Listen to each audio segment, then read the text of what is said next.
1.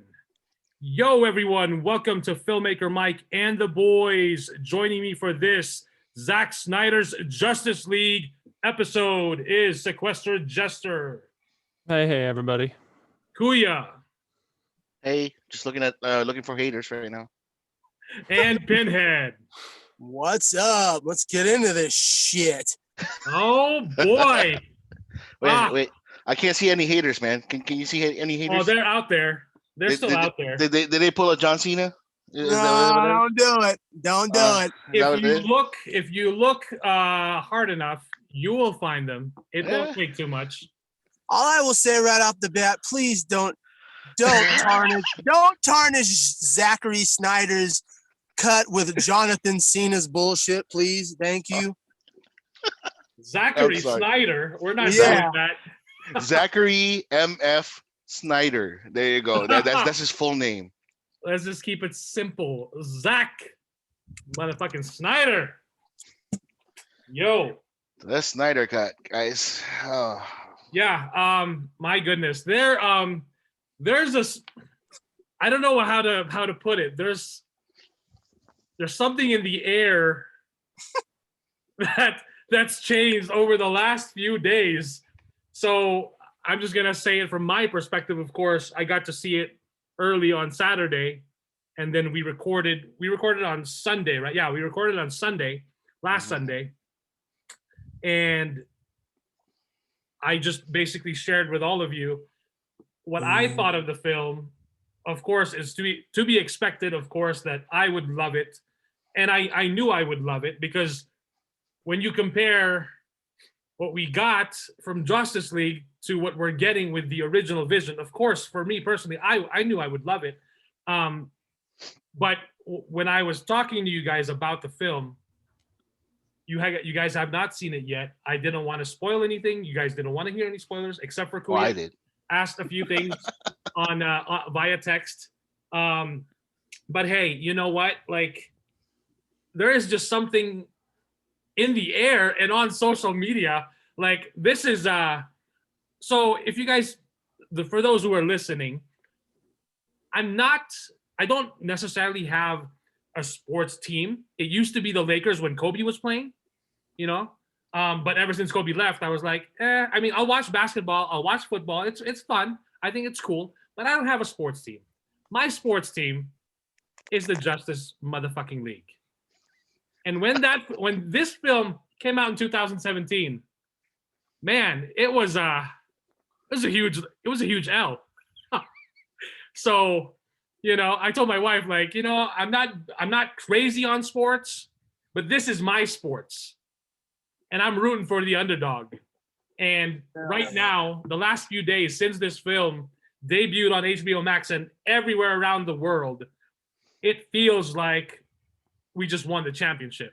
I mean, you know, and the fact that, yes, I was expecting the worst. I was hoping for the best, but expecting the worst, because this is not necessarily in a way brand new territory as far as a Zack Snyder film, you know, more or less. And all the Zack Snyder fans and DC fans were basically telling everyone, like, hey, get ready, because if they're hating on the trailers now, they're hating on the behind the scenes and all the teasers that Zack Snyder's showing. Well, guess what? It's going to be war on March 18th and beyond. Haters are going to come after it. But man, and I was expecting, like I said, I was expecting the worst. But man, when the film hit and then the reactions came, and not just from the hardcore fans, but you've got casual fans, you've got people who like just watching movies and watching these superhero movies who aren't really as invested in it. It feels great. Like, you know, it would have been okay if, you know, I would totally been okay if most of the world hated it, as long as I loved it, right? Who cares? But there's something special when everyone is just appreciating it. Like, yes, finally, you guys are seeing why myself and a lot of other people have trusted this guy and have put so much faith in this guy since Man of Steel, because he is whether you like him or not, whether you like his other films or not, he is a visionary. And like he said, the one thing he really appreciates about Batman v Superman, for example, is that, you know, that film came out 5 years ago, almost 5 years ago, and yet it's still a point of discussion. Whether it's Martha or it's something else about the film, it is still being discussed. And he even admitted that he makes films to not be forgotten. He wants his films to be remembered. He wants films to push the envelope. He wants his films to ask questions. And that's why he even said when he made Man of Steel, and there's so much destruction towards that fight between Superman and General Zod, and there's so much destruction and chaos, even before that fight, actually, there's so much destruction and chaos. His perspective is that you can't have these super powered beings, aliens, and these heroes and villains existing without having consequences. And that's why I thought it was such a perfect when Batman v Superman came out, and then it starts off with Batman or Bruce Wayne's perspective on the destruction. It almost feels like Bruce Wayne's perspective and anger towards Superman is the perspective of the people and the audiences that did not like that destruction that Superman brought. And that's why Batman was like really after. And clearly, when you start the film, when that film starts, you see that Batman is clearly angry at this alien that he doesn't know about. And then, of course, there's that, among many other things within that film, sparks so much controversy. Batman's killing, doing all of this stuff. He doesn't kill. But when we look at his history, cinematically, and in the comic books, we will find many things and many. And the animated show. Huh? Don't forget the animated show. Oh God, here we go. No, let's not. Here we go. So to make you happy, we're gonna have to do a deep dive into the animated series eventually. Okay. Yes. And perhaps dissect each episode. So on Facebook Live, real quick, we've got some people joining us. Yo, Superman Smash, Mike, one of my old buddies from Renown, commented Superman Smash. I think it's supposed to be Hulk Smash, but hey, Superman still smashed. Yeah, Superman so yeah, and then now we're finally getting ever since Batman v Superman, a lot of people were like, you know, of course, angry on Zack Snyder's take on Batman and rushing and all these things. Wonder Woman, you're putting too much things. You're trying to catch up to Marvel. And then, of course, we have Justice League and the train wreck that was. And then now everything has led to this, Zack Snyder's Justice League, where we're finally getting the sequel to BVS, the original true sequel. And it's, for me, I mean, I've already said it's perfection. It is a masterpiece. I love it. I've done nothing, but as soon as I get home from work, I'm watching it. And if I get to like, I got a little, I'll like 3 hours in, and I'm like, I'm really dozing off, and I'm like, I'll pause it, I'll go to bed, and then as soon as I wake up in the morning having my coffee, I'm continuing it where I left off. And last night was working with Pinhead, just talking about it, and the more we talked about it, the more it got me excited again to watch it. Like it's the rewatch factor for me personally is so high. It's like usually, traditionally, when we get a movie like this in the movie theater, the most that I've done seen a movie at a movie theater was Attack of the Clones, Episode 2. That was my first Star Wars experience here in the US. I watched that film 7 times in the theater. But, you know, that may be compared to, you know, like Avengers Endgame. There's that one guy who, saw it like, was it 50 or 100 times? I can't remember. God. Like, and I get it. Like, you're just like, you can just get, you know, some people can just, you know, and I've been there, but man, 7 times for me for Attack of the Clones, eventually, like, I kind of burned myself out for a bit. So from that experience, like I wanted to enjoy it. But anyway, for Man of Steel, I saw it 4 times, which is I think just right. But for this one, since we're not getting in the theater right off the bat, there's just something about seeing it, you know, and just going back into it and getting to share that experience, even if we're not in the theater collectively and gathering in a large group and cheering. Everyone is still able to share that experience and then share their thoughts on social media. So I'm gonna pass it on to Jester. So Yeah. you want to share your thoughts, your overall, and by the way, I forgot to mention, of course, we're going full spoilers here. So if you're on Facebook Live and you're joining us and you haven't seen it yet, You're a Run away. fucking loser if you haven't seen it yet. No. Oh, they're not. I Stop mean, it. really, are we gonna put down people like? Yes, we're gonna put down people because they've No, been talking that's not- shit about Zack Snyder the whole Whoa, entire they're time. not. So Nobody. we're gonna talk shit. Nobody. I'm gonna is. be talking shit. Not on So, Facebook Live. Come on. Let's not I'm be gonna- toxic. No, I'm gonna be Don't be toxic like like a that. motherfucker. I'm gonna be toxic Avenger. I'm gonna avenge fucking. I'm gonna avenge fucking Zack Snyder. I'm gonna Oh. fucking. You know what? I'm gonna. Yeah. That's Yeah, what. so Wait. we are going full spoilers this time because now Yep. every one of us has seen it. So Jester, go ahead. Yeah, thanks. Yeah, Kuya. Jester's like, I don't even know what the fuck I'm talking about. Shit. Well, I mean, I am extremely surprised about how much I like this movie. I went into it expecting really nothing. I honestly didn't really care. I was looking forward to seeing it in the aspect of like, oh, cool, you know, I mean, a new take on it. But yeah, I got all the way to the scene of Theramaskia. I don't even know how you say that. Did I do that correctly? Yeah, thank you. Halfway through that scene, I was like, holy crap, this is extremely good. I was sucked in at that point, and I could not stop watching it. I had to stop watching it about halfway through. I think I stopped at part 3, and I had to take care of some stuff. But I then continued it the next day, and then I watched all the way to the epilogue, and then I continued the epilogue on the 3rd day. I am very thankful that Zack Snyder was able to complete his work the way that he wanted to. And I'll continue to say that I do not think that this movie would have ever come out if he still was able to put his vision out back in the day. We would have never gotten a 4-hour movie like this.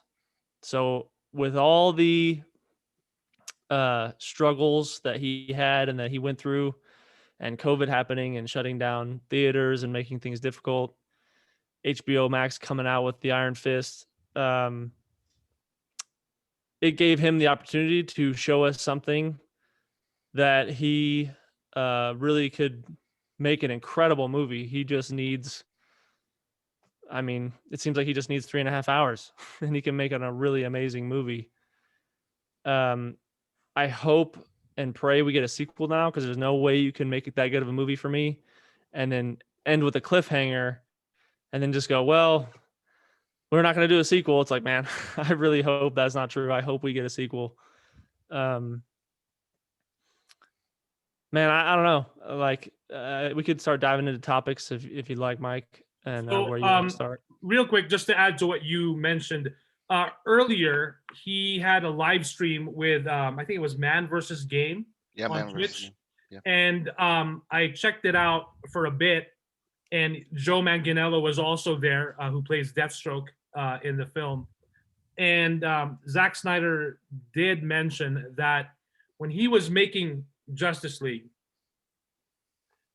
he was it came up with a studio that he was saying like, I'm gonna do like 4-hour cut or something like that, to that effect, where he was going to go longer than 2 hours. And the studio mentioned something. Warner Brothers basically said like, just go with 2. And he thought Zack Snyder thought that they were joking, because from his perspective, and this is what he mentioned earlier in that live stream on Twitch, from his perspective, there's 6 characters here. There's no way you can do 2 hours. No way you can do them justice within 2 hours. Right. And then he later found out when he was speaking to the studio that, oh, you guys weren't joking. You guys were serious. You guys just want a 2-hour movie, you know? And now, of course, this is nothing necessarily new, because when we look back at BVS, his original cut is that Ultimate Edition, the 3-hour cut. But the studio, when he finished and locked that Ultimate Edition cut, a director's cut at 3 hours, studio said you gotta cut it down.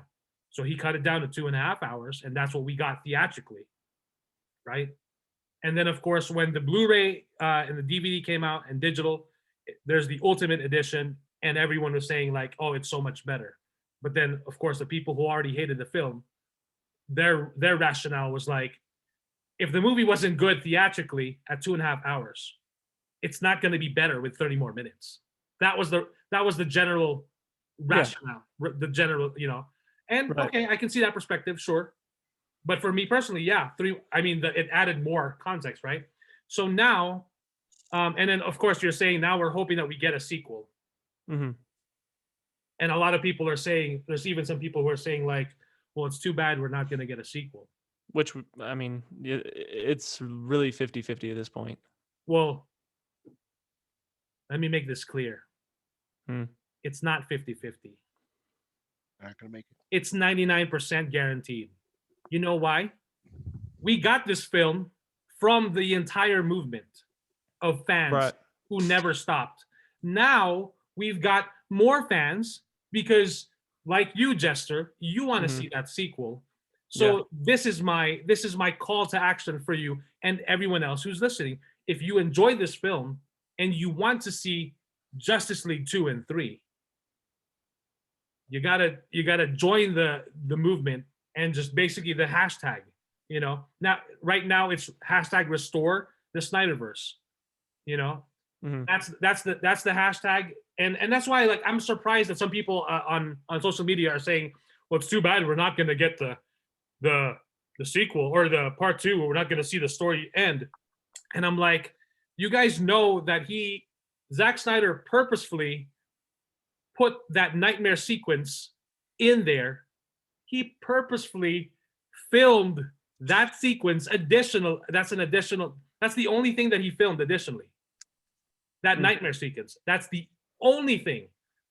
The other day, I was having a discussion, and the guy, one of my friends, I guess, or acquaintances on Facebook, he was saying that there's so many stuff that they reshot or he had to refilm, and I'm like, no, there's not. The only brand new thing you're seeing that Zack Snyder had to film additionally is that entire nightmare sequence, which is what, 5 minutes, 6, 7 minutes, if Mhm. that. That's it. Everything else that we're seeing in this 4-hour cut was filmed before. You know, they were so far into production. So Right.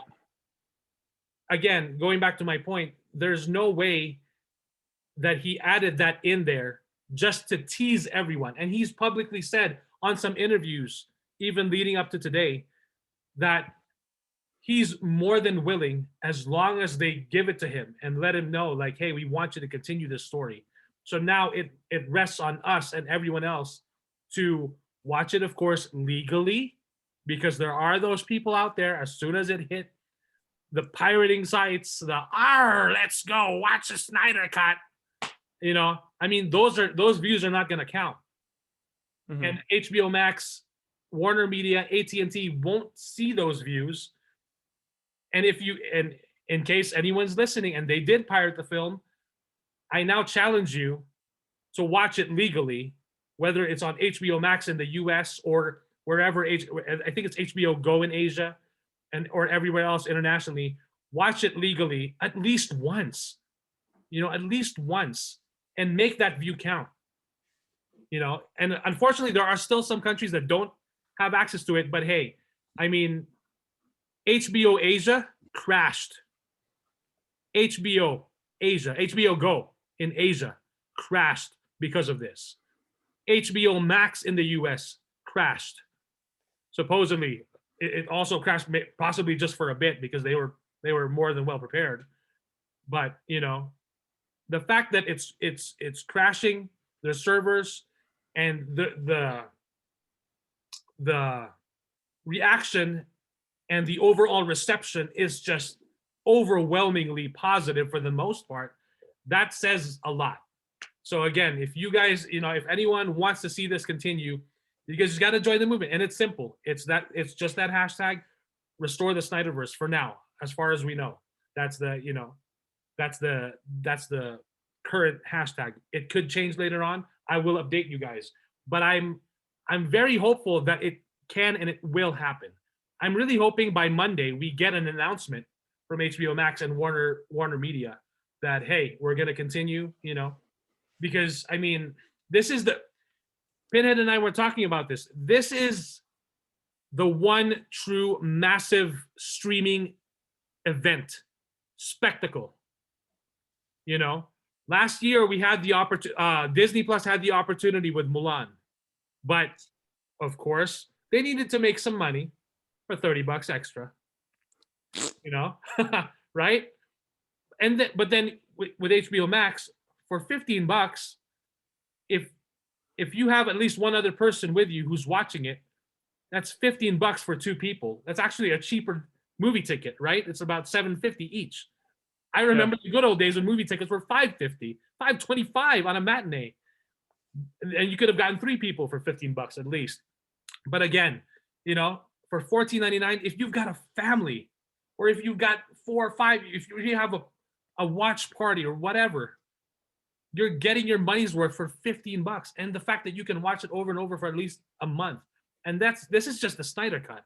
We're not even talking about the other films that they've got there and the other upcoming brand new films like Godzilla versus Kong, which is or Mortal Kombat. right? Yep. So that alone, the value alone is, you know, especially during these times. Granted, we have movie theaters opening up right now in LA and the California Bay Area, San Francisco Bay Area, and other cities and areas. New York has already opened their movie theaters. So, but hopefully we do get a chance to see this on the big screen. The format is this 4.3. is 4.3. It is the IMAX format. A lot of people, of course, our TVs now are widescreen, are wide screen TVs. So it's supposed to, you know, you want to see that full. But then when you look at it, when you don't have those black bars on up and top, you're really getting a bigger picture. And I really got it because it's very immersive for me. Like that's how I felt. Like with a lot of those shots, very immersive. So again, just, you know, if you guys want to see a sequel, you guys want to see Justice League 2 and 3, you want to see Zack Snyder continue this story, well, you guys know what to do. And it's very simple. It really is. So, and the fact that we got this again, that in itself is huge. That we, you know, all the fans and the campaigning from 2017 to this, that's the reason why we got this. Remember, when HBO Max announced, the best example that I use, when HBO Max announced that we're gonna get the Sesame Street shows and the networks, the network of Sesame, whatever, and all the Sesame Street shows, they announced it on social media on Facebook, and then they put it on their, hey, we're getting it on social media, and sure enough, one guy will comment and he said, "Fuck Elmo, bring me the Snyder Cut. Release the Give Snyder me Cut. hashtag release the Snyder Cut," which is what the movement has went on since 2017. Amen. Hashtag release the Snyder Cut, again, just to remind people, was on billboards or was on Times Square during New York Comic Con. The fans pooled money. Imagine how much it costs to have an electric billboard, an electric billboard on Times Square, to rent one of those and have Superman flying from one screen to the next. Hashtag release the Snyder Cut. To rent a plane with a big ass banner behind it. You know those planes with those messages? Some guys will do a proposal or whatever, you know, like congrats or whatever. They put a message. The fans gathered and pooled money to hire a plane with a banner, hashtag release the Snyder Cut, to fly right over Warner Brothers Studios in Burbank, California. I mean, it clearly shows you the lengths that the fans will go to get the studio's attention, aside from just hashtags online. And yet again, it holds the record for being the most tweeted film that they have never released. Imagine that. So already, who wants to go next? Well, I think Gesture should finish. Okay. Or do we want to do a deep dive? Do we want to start going by chapter? Or do we just want to get overall thoughts, things that stood out? I mean, we can go go by any chapter. any which way, man. Yeah. It's up to you guys. This podcast might be as long as the Snyder Cut, for Christ's sake. It might be longer. at this Jeez. point. And that's why this episode is solely dedicated to the Snyder Cut, because I mean, we're talking about a 4-hour film. When we did The Mandalorian, when you have a 35-minute episode of Mandalorian, we can go an hour and a half, maybe 2 hours. So we might as well quit our jobs right now because we'll be here for the next 6 weeks. And then when we did WandaVision, some are 35-minute episodes, we go an hour and a half. I mean, this is and again, Ray Fisher put it so eloquently as soon as he saw the film. The first time he saw the film, I think it was around last Saturday night as well. He still had his headphones on. He just finished watching it. And again, this is Ray Fisher, the guy who plays Cyborg, who for the last year has been very outspoken and basically came out and said, Walter Hamada and Jeff Johns, they did this and they said these things and they abused and then all these things, which were at first was wild allegations.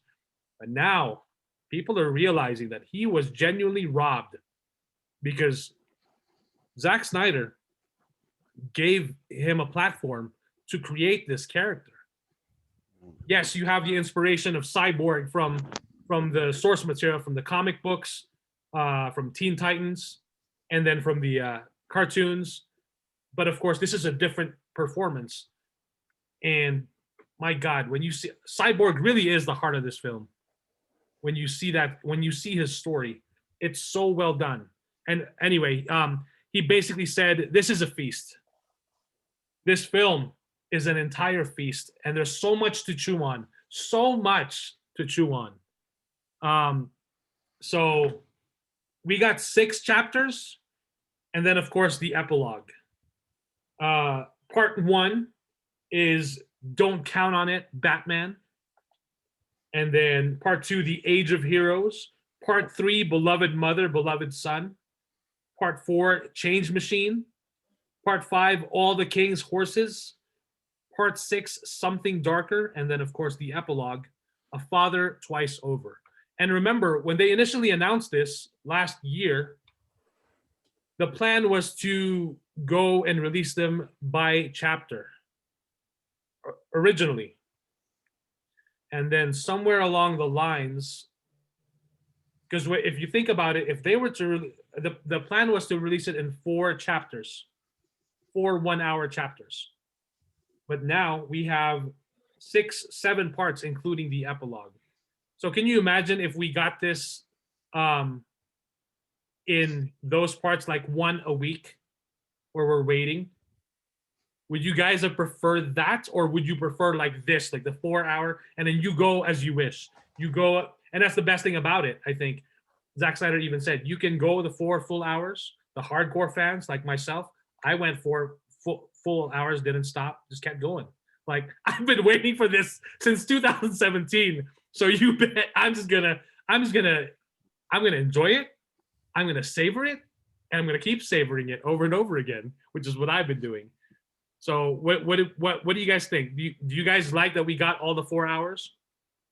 I don't think it really matters to me either way. If, let's say, they do the sequel, and they release it, 4 parts, week in between, that's fine. Doesn't matter to me as long as the story's good and I don't mind waiting. That's no big deal to me. So I don't know. Pin it or Kuya? Fucking release it as a 8-hour movie. I don't care. It's fine. I'll watch it. Yeah. The I don't know. Like Jester's right. If they release it as chapters, like a series or something like that, it's gonna work well. It just depends on how Zack Snyder will shoot it and all that stuff. If they release it as a movie, it'll be perfectly fine as well. So either way is fine with me. But I prefer sitting down, watching a 4-hour, 8-hour movie. I don't care. So 8 hours. hey, whatever. He did go on record and he said he has a longer cut than 4 hours. Yep, I know that. I think he mentioned like 20 or 30 minutes that he cut out. Yeah. Still, yeah. Pinhead, what do you think? I see your and Jester's point of view, but fuck that bullshit. We're not waiting this because there's twofold. There's two reasons. We're not doing this shit anymore. We're not doing this. He's a master craftsman at telling story, contrary to the popular belief. So we're not going to wait 4 weeks. On top of that, I could not listen. I love you, brother. I love you, Mike. But I could not listen to Mike 8 weeks in a row blowing his load consistently, week after fucking week after fucking week. No, I want it all in one blast, not 8 weeks consecutively. So no. Hold on. I think you're assuming too much.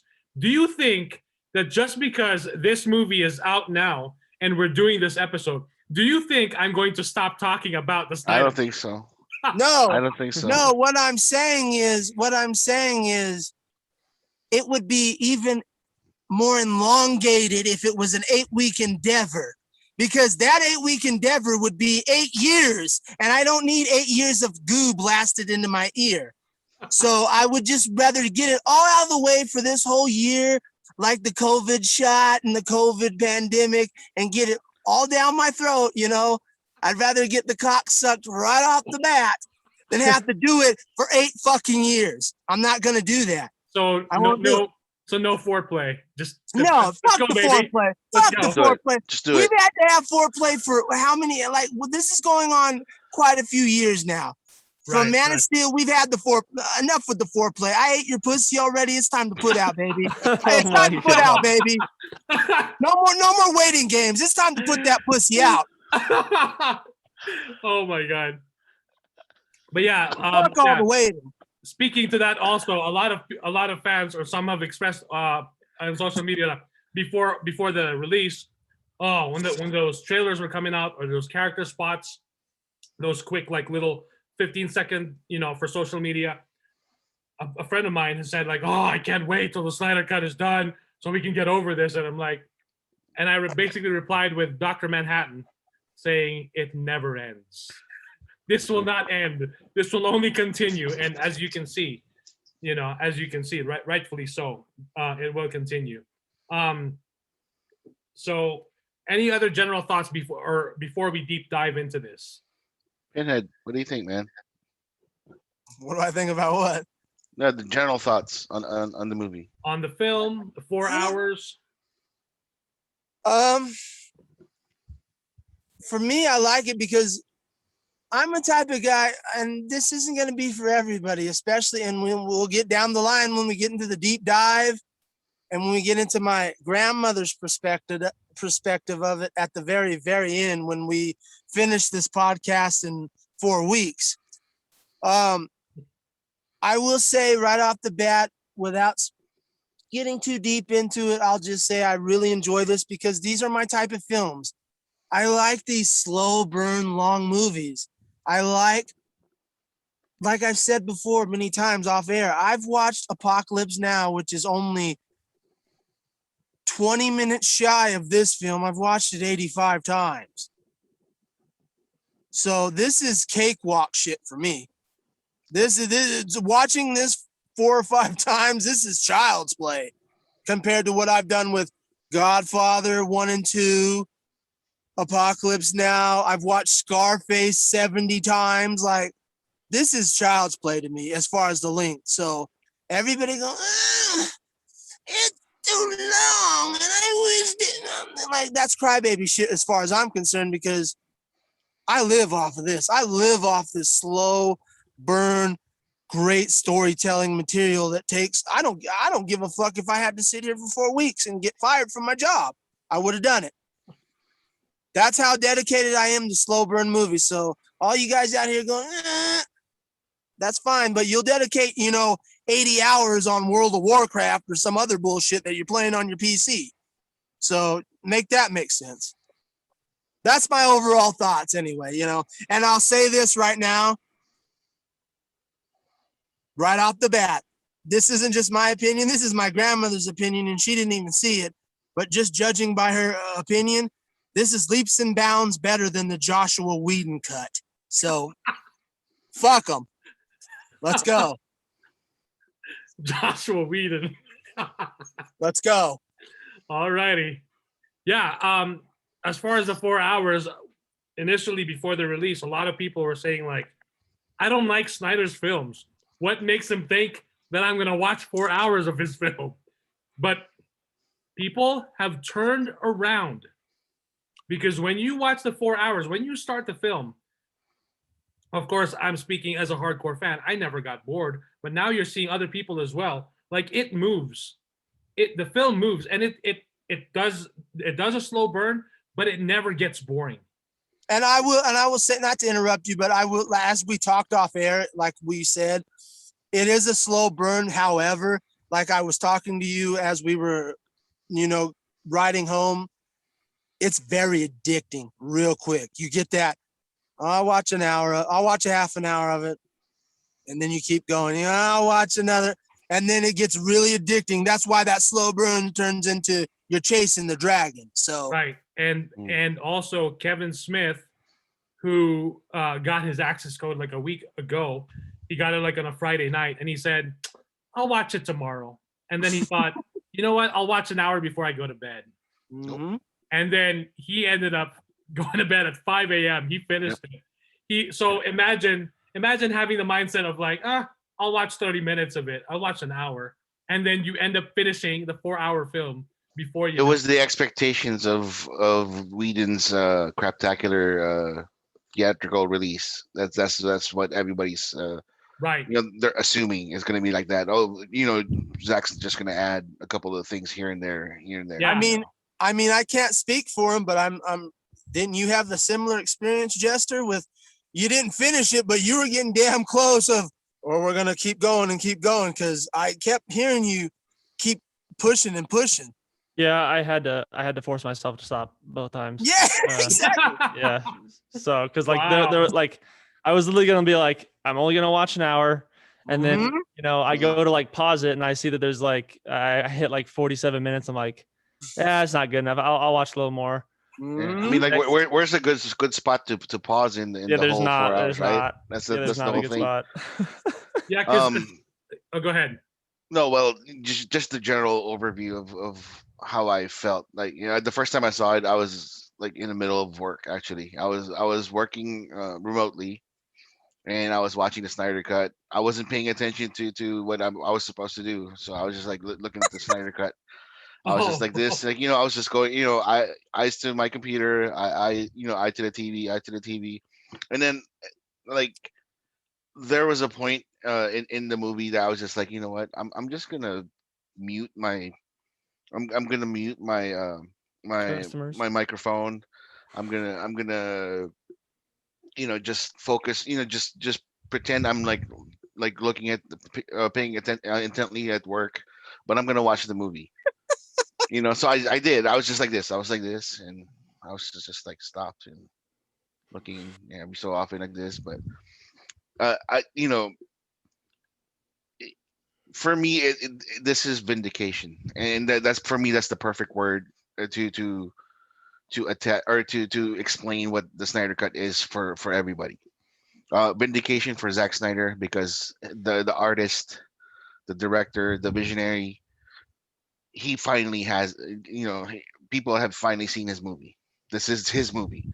The 2017 release is not his movie. It was butchered by a hack, a fucking hack, and you know, Joshua Whedon. Let's put him on record. Joshua Whedon. and you know, with the you know, with the okay of the Warner Brothers execs, okay, uh, it's vindication for him because, like, you know, everybody was saying, oh, it's fake, like he doesn't have this movie and this bullshit.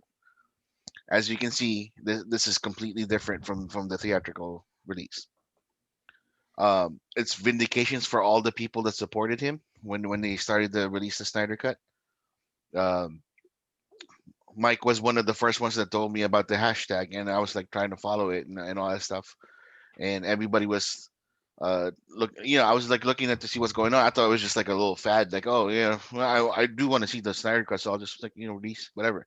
But little did I know that they were actually helping out the AFSP, you know, the American Foundation for Suicide Prevention. Is that what Yes, it is? you got it right. You got it right. Yeah, so they were helping out just because of what happened to Autumn and what happened to, you know, and all the tragic events that led to for Zach to leave 2017. So that's vindication, and finally, it's vindication for the hardcore DC fans. This is the superhero movie that they've been waiting for since Man of Steel. Man of Steel for me, it was top notch. It was great. People hate some of the fans hated it because of the fact that it wasn't, you know, Superman doesn't kill, whatever. But for me, that was the most realistic take on what Superman was. Like, you know, having this superpowered being coming from out of nowhere, and then an alien invasion happening, and then this one guy or this one person flying, saving, you know, trying to save, do the best he can to save, you know, save the world, and he pretty much did. You know, granted, there's a whole lot of damage, but you know what, you know, shit happens on your first day, right? Um, Batman versus Superman, everybody was excited, you know, but, like, you know, because of the stuff that happened with the studios, that's an issue also. So, and then the Justice League, you know, the what happened in 2017 was fucking, you know, it was a shit show. So for the hardcore DC fans like Mike and um I really don't want to say that I am a DC fan, but I do prefer DC over Marvel when it comes to comic books. So am I a hardcore DC fan, Mike? Yeah, In a you are. sense, You are.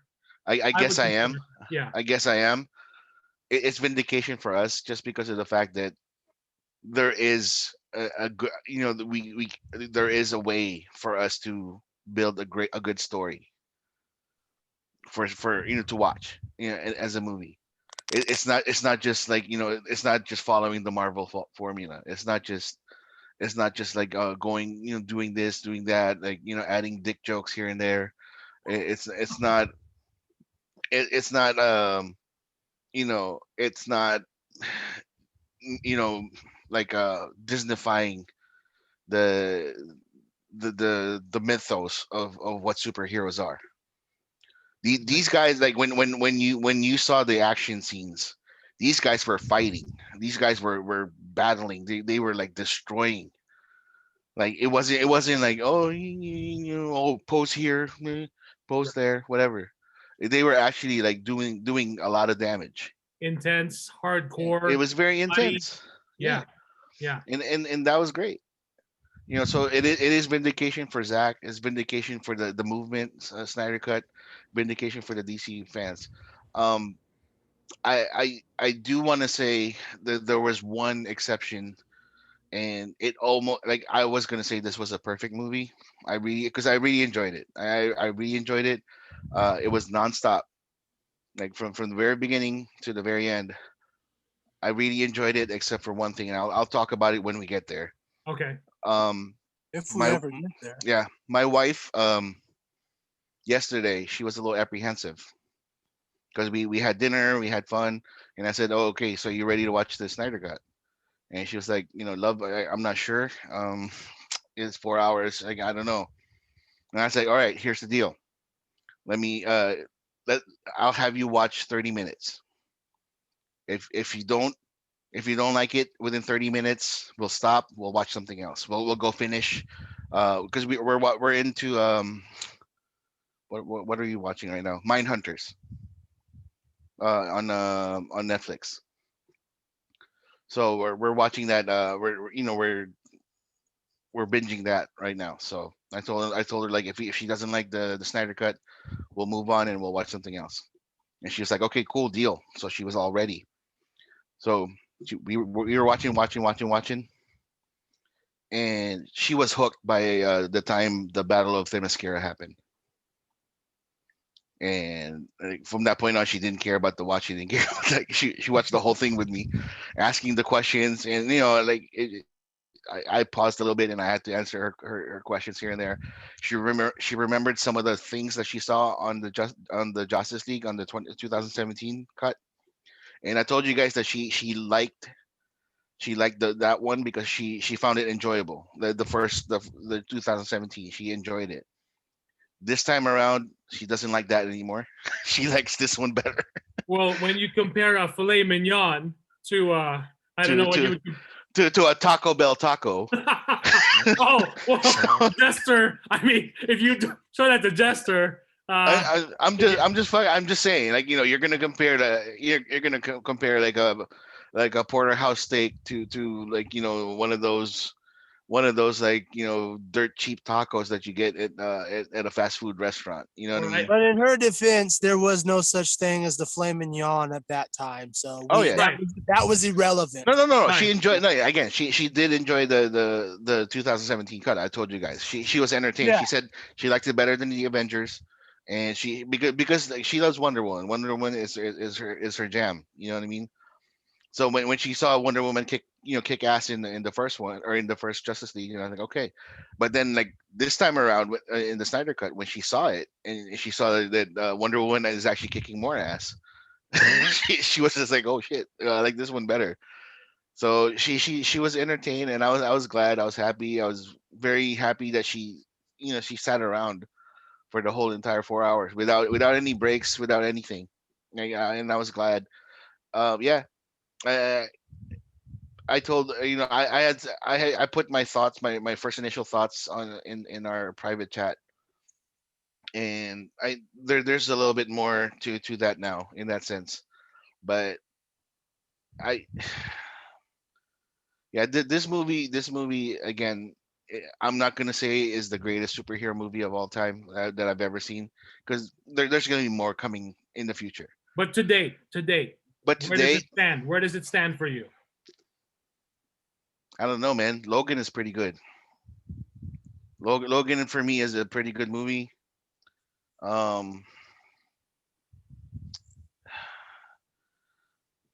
I don't know. Uh, Winter Soldier for me is pretty good. You know what I mean? Right. But compare it to the other Avengers movies, yeah, no way. This one will fucking top that shit anytime.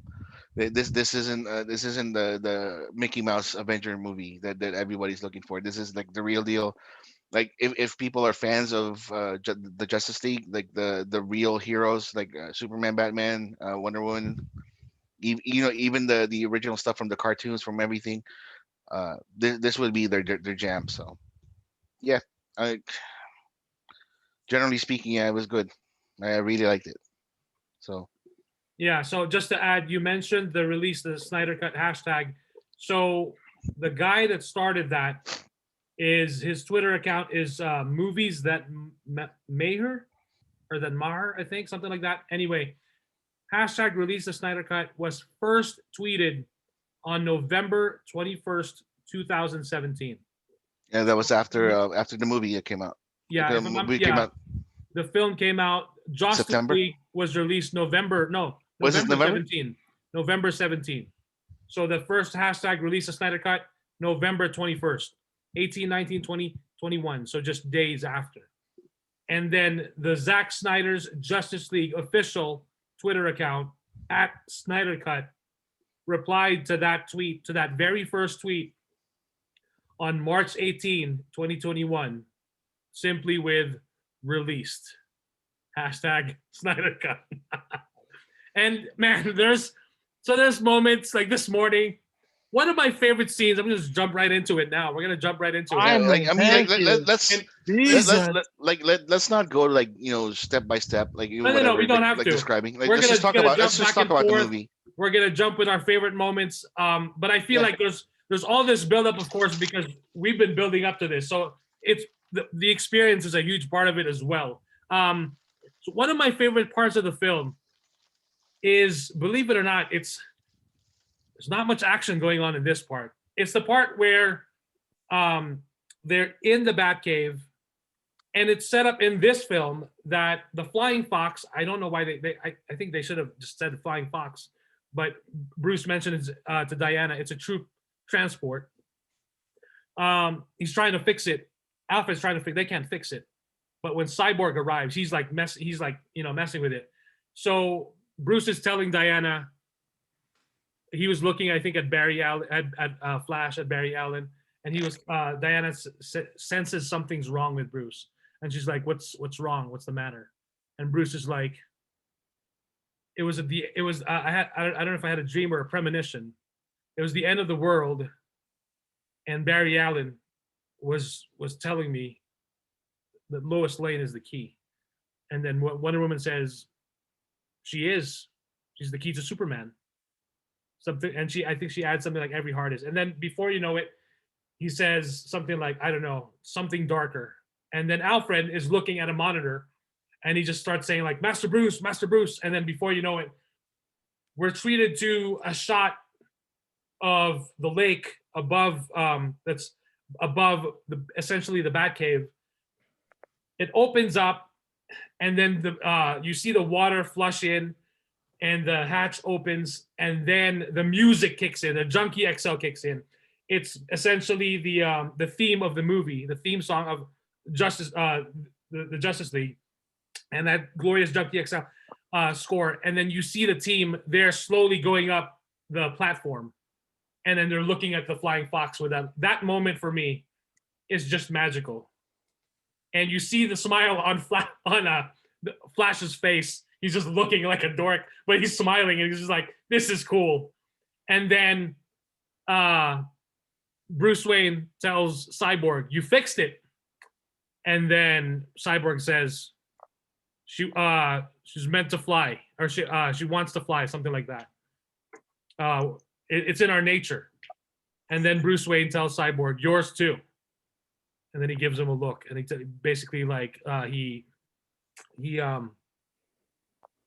I'm trying to think of the word. He affirms him basically and says like yours too. And then they get on the flying fox, and this is my favorite line in the film. There's so many lines in this film, so much dialogue that's awesome. This is my favorite line, and this part, like this, really got me. And just telling it to my wife, like explaining to her, it actually got me like emotional. So Alfred, Bruce Wayne tells Alfred, the team gets on the platform, gets in the flying fox. Bruce tells Alfred, he'll be here. I know it. Alfred says, what makes you so sure, Master Wayne? And Bruce Wayne says, faith, Alfred, faith, as he gets on and the platform goes, and then they take off. And I'm just like, oh my God, that is beautiful. Because when we were introduced to this Batman and Batman versus Superman, it was full of anger. He didn't want to do anything but beat the shit out of this alien that could be a potential threat to humanity. And here he is after the death, because at the beginning of this film, as soon as Superman dies, he has that look. Batman has that look on his face where his eyes are glassy, and he's just like Ben Affleck's face is behind the bat mask, but just within those eyes and whatever's revealed, whatever you can see here on his lower face, it says so much emotion to me. And it just basically tells on his face like, oh shit, we're fucked. Superman's dead. You know, he didn't mean for this to happen. He wanted to kill Superman, but of course there was that turning point in BVS. And then now, of course, you have Faith, Alfred, Faith. And how appropriate is it for Batman to now have faith in the guy that he at first he did not trust, he did not believe in. But essentially, even with within Superman's death, you can still feel the presence of Superman, and that is basically like Bruce Wayne recruiting all these heroes to band together to join. And of course, the missing piece is Superman. And of course, just the whole aspect of faith and what it means into this whole film. The fans believing that this will become a reality. And of course, now it has been. So that's my absolute favorite number one part, bar none. There's no action. It's just music, characters standing, and it's just like, and just realizing like, oh my God, we're finally here. I've waited for this for so long. I've hashtagged the shit out of it and tweeted, even if people weren't paying attention. And then now I've got people on social media, and I'm not, again, you guys know how passionate I am, but I'm not forcing anyone to watch it. I'm strongly encouraging, hey, check it out. If you didn't like Zack Snyder's movies before, check it out and then judge by yourself. I posted a non-spoilerish post about it, just my overall thoughts, and I basically said, don't take my word for it. See it for yourself and then form your opinion. If you didn't like it, hey, that's all right. At least you checked it out and you're not basing it off of someone else. You know, it's like, again, it's like tasting a meal, trying a restaurant. Just because someone had a bad experience, you're hoping that you won't get that bad experience. Everyone hopes for a pleasant experience, or at least, you know, whatever it is you're trying, you know. But I've got people telling me, like last night, a guy commented, one of my classmates from acting class, and all he said was, "You win. I'm gonna watch this." And I'm like, what do you mean I win? Okay, I guess, but that's great. Check it out. But like, again, I'm not forcing anyone, but I guess they're seeing how passionate I have been about this film and these characters. So that's my favorite moment. Jester, what's your favorite moment so far? Your top one favorite moment. Okay, I'm gonna cheat a little bit, and I've got two tied.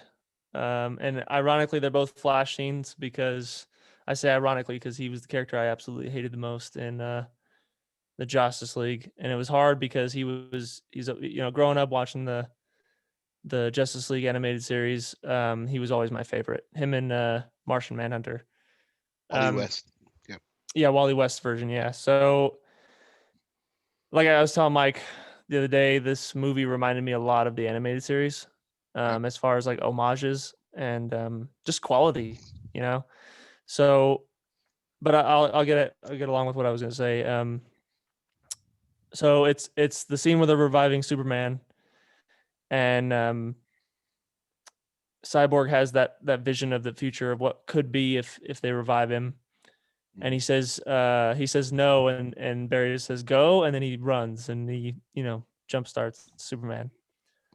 That was just a really well done scene. I like that Cyborg's character had like doubts right before it happened. It made me conflicted as well, and like maybe they shouldn't be doing this. But my favorite scene has to be the finale, because I did not see it coming when they couldn't separate the boxes, and Darkseid basically won, and just the world got obliterated.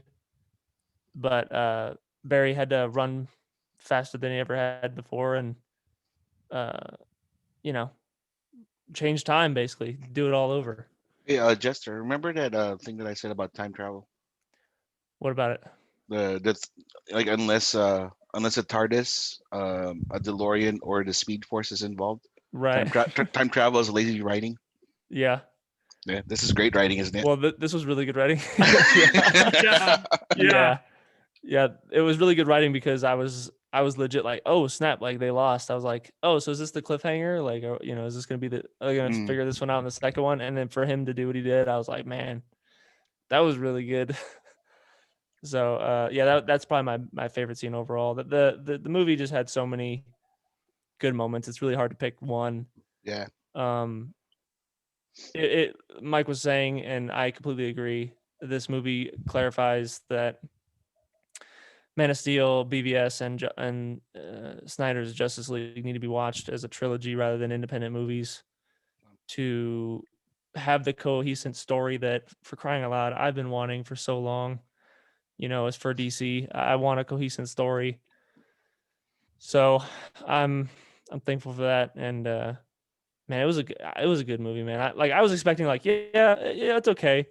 Don't get me wrong, like the movie has its flaws in some areas for me, but overall, man, I enjoyed myself. I was excited to continue watching. I'm honestly interested in watching it again, and I probably will while I have HBO Max. So yeah, man, I don't know. Even if you hated Snyder's movies, all of them, I understand. I understand you guys' opinion. But I think you guys should watch the Justice League. Even like I was even saying like I'm gonna recommend it to my pop because he hasn't even seen the other movies, but I honestly think that he would like this movie on its own. You almost don't really need to watch the other ones to enjoy this one. So even if you hated his stuff, go watch it. I mean, give it 2 hours. You know what I mean? Really give it 2 hours and sit and watch it. I'd honestly be surprised to hear someone who actually hates it. You could like at least they might get an okay. Like, yeah, that was okay. But I don't think it's deserved hate. It's really well done. So, And then go ahead. Sorry. No, I'm finishing up. Go ahead. Okay. So I was discussing it with Pinhead earlier before we started the show. I think it's high praise that you guys are saying that you don't need to see BVS or Man of Steel to appreciate this one.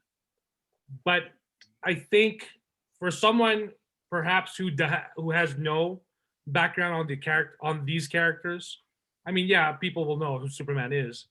I still think that you need to see Man of Steel and BVS to really appreciate this, because when this starts, it starts right at the death of Superman. Like, it feels like without having that background of who Superman is and how he started, and then you just start off right with the death of Superman, that's kind of a lot of like, wait, how did he die? Who's that? And why did he die? And then also with Batman's arc from BVS, you're missing a lot of how that started. Like, okay, Batman's trying to recruit these heroes, but then you're also missing the part of when Batman was just like furious and he didn't give a shit. You know? So and I just feel like, I think to fully appreciate this one and to get the maximum appreciation and just like the whole experience, I think those films are highly recommended. I mean, for all what it's worth, Marvel, hey, you've got all these great films, but here at least you're gonna get Man of Steel 2 hours 22 minutes 20 minutes, and BVS 2.5 hours, and then this. We're not spending, Yeah, no, I understand, but I feel like if somebody who has never seen anything Marvel and they jumped into Infinity War, they wouldn't care as much. Yeah. They probably wouldn't even enjoy it as much. Right, and that's the thing. Like, why would anyone? And there were people that just jumped into Infinity War, but Right. It's like, why would you do that? Because all these characters have already been introduced by that time, where you're not going to get that full. You're basically robbing yourself from that experience. I understand, but what I'm saying is that as your average viewer who's never seen anything Marvel and they go and watch Infinity War, they won't enjoy it as much. But if that same people decide to go watch Justice League, the Snyder version, and they haven't seen anything else, there's enough character development and time and really good moments that it's self-sustaining. You don't need to watch the other 20 movies. Well, that's the thing. There's not 20 movies here. There's just 2. No, I know, but that's my point. Like this is why I'm comparing it to the animated series Justice League, Right. because you could jump in on a Sunday morning. You didn't have to watch the episode before, and it's still good. There's still amazing characters and story to tell. And this one, like this one's different in that way, I guess, for me. Right. You know what I mean? But yeah, Gotcha. yes, of course, I recommend you watch the other 2 as well. But if you can't, and this is all you got, it's worth the watch, regardless. Yeah, and then as far as the animated series, even the music definitely reminds me of the animated series as well. There's parts in so the soundtrack, it's on Apple Music and Spotify. There's 54 tracks. The Crew at War Power is the one of the tracks that Junkie XL Tom Holkenborg released like maybe a month ago, and that's the one track that I've been listening to constantly to get hyped for this film. And then you'll hear it once you listen to that. You'll hear it a bunch of times. Another favorite part is the history lesson, which we've seen before, but not like this, because now we're getting baby Darkseid, Euxis, who isn't much of a baby, because he's still fucking jacked when he gets out of that ship and he just like lands and he touches this. It's almost, it reminds me of Gladiator. Yeah, Gladiator. Like Maximus. when he grabbed the because he was a farmer. Maximus was a farmer, right? Yeah. So he would touch the ground and then he would kind of rub his hands on the dirt before he went into battle. And in this, you've got Euxis who's touching the ground, and just the detail on his face, like, man, the visual effects. There are some parts that I can see, like, the visual effects look a little like not 100%, but granted, I mean, there's so much. They have like 2,500 plus. Don't quote me on the exact number right now. Visual effect shots, and that's where you get a lot of the $70 million required to finish this film. It went into those visual effects because it helps tell the story. But yeah, you got baby Euxis and then or baby Darkseid, Euxis, as he's known before he's officially Darkseid, fighting the old gods, Zeus, Artemis, Ares, and then you've got a Green Lantern in there. I forgot the Green Lantern's name. And then at one point, when Euxis kills and chops off the hand of that Green Lantern, you see the ring, and it floats right in front of Euxis, and he tries to grab it, and I'm like, no, you don't, you motherfucker. You're not gonna get that thing. Like, you don't fucking deserve that shit. I remember in Justice League, in that scene when it wasn't Euxis, right? It wasn't Darkseid. It was Steppenwolf. It was Steppenwolf. And Steppenwolf tried to, or he just looked at it. He didn't try to get it. He just looked at it.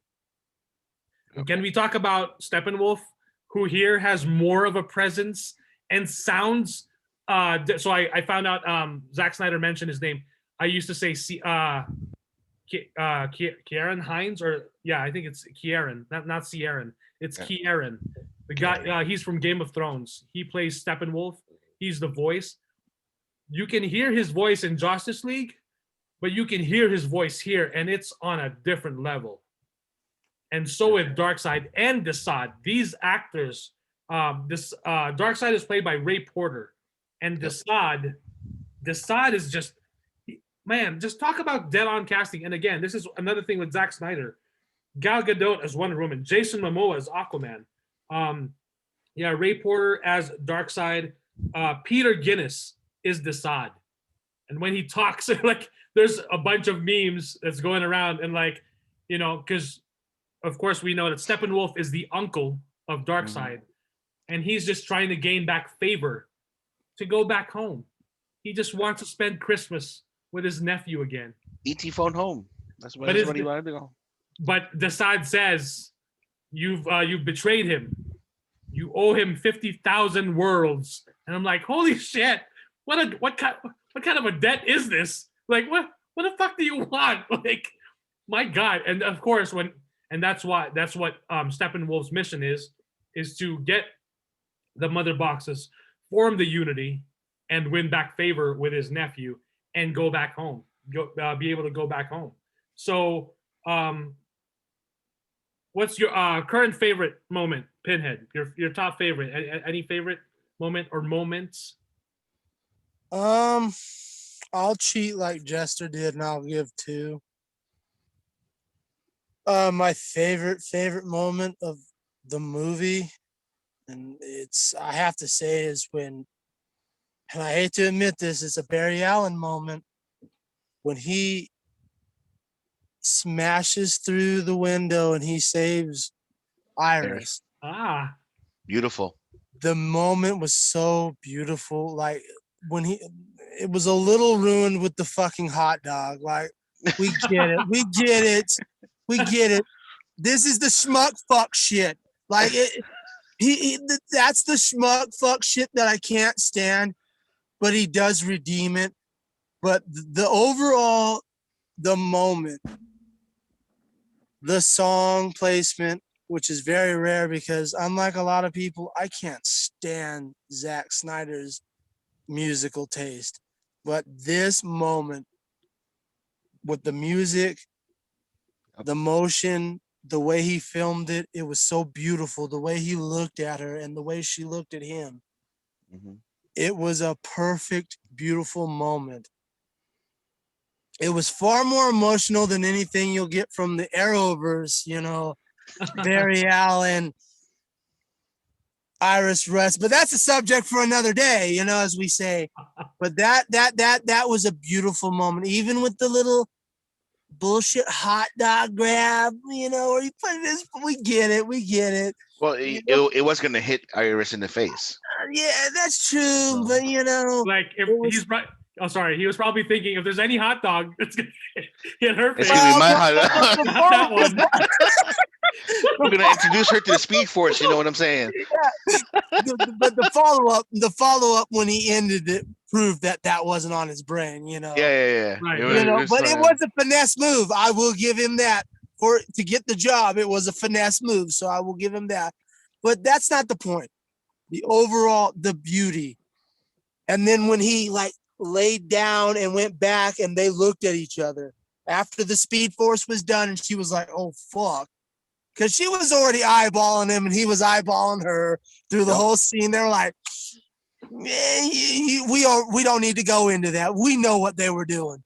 And then when like that beautiful moment when she looked at him and he looked down at her and he was like, "Oh fuck, she knows I'm the and then we got the little key moment with his little, you know, the schmuck fuck shit. But that still doesn't take away from that beautiful moment. I loved that. That was one of my favorites. The only other one that I really, really loved was the moment between, even though that we found out it would end up being, you know, spoilers, the Martian masturbator later on. Oh my God. I love the moment between Martha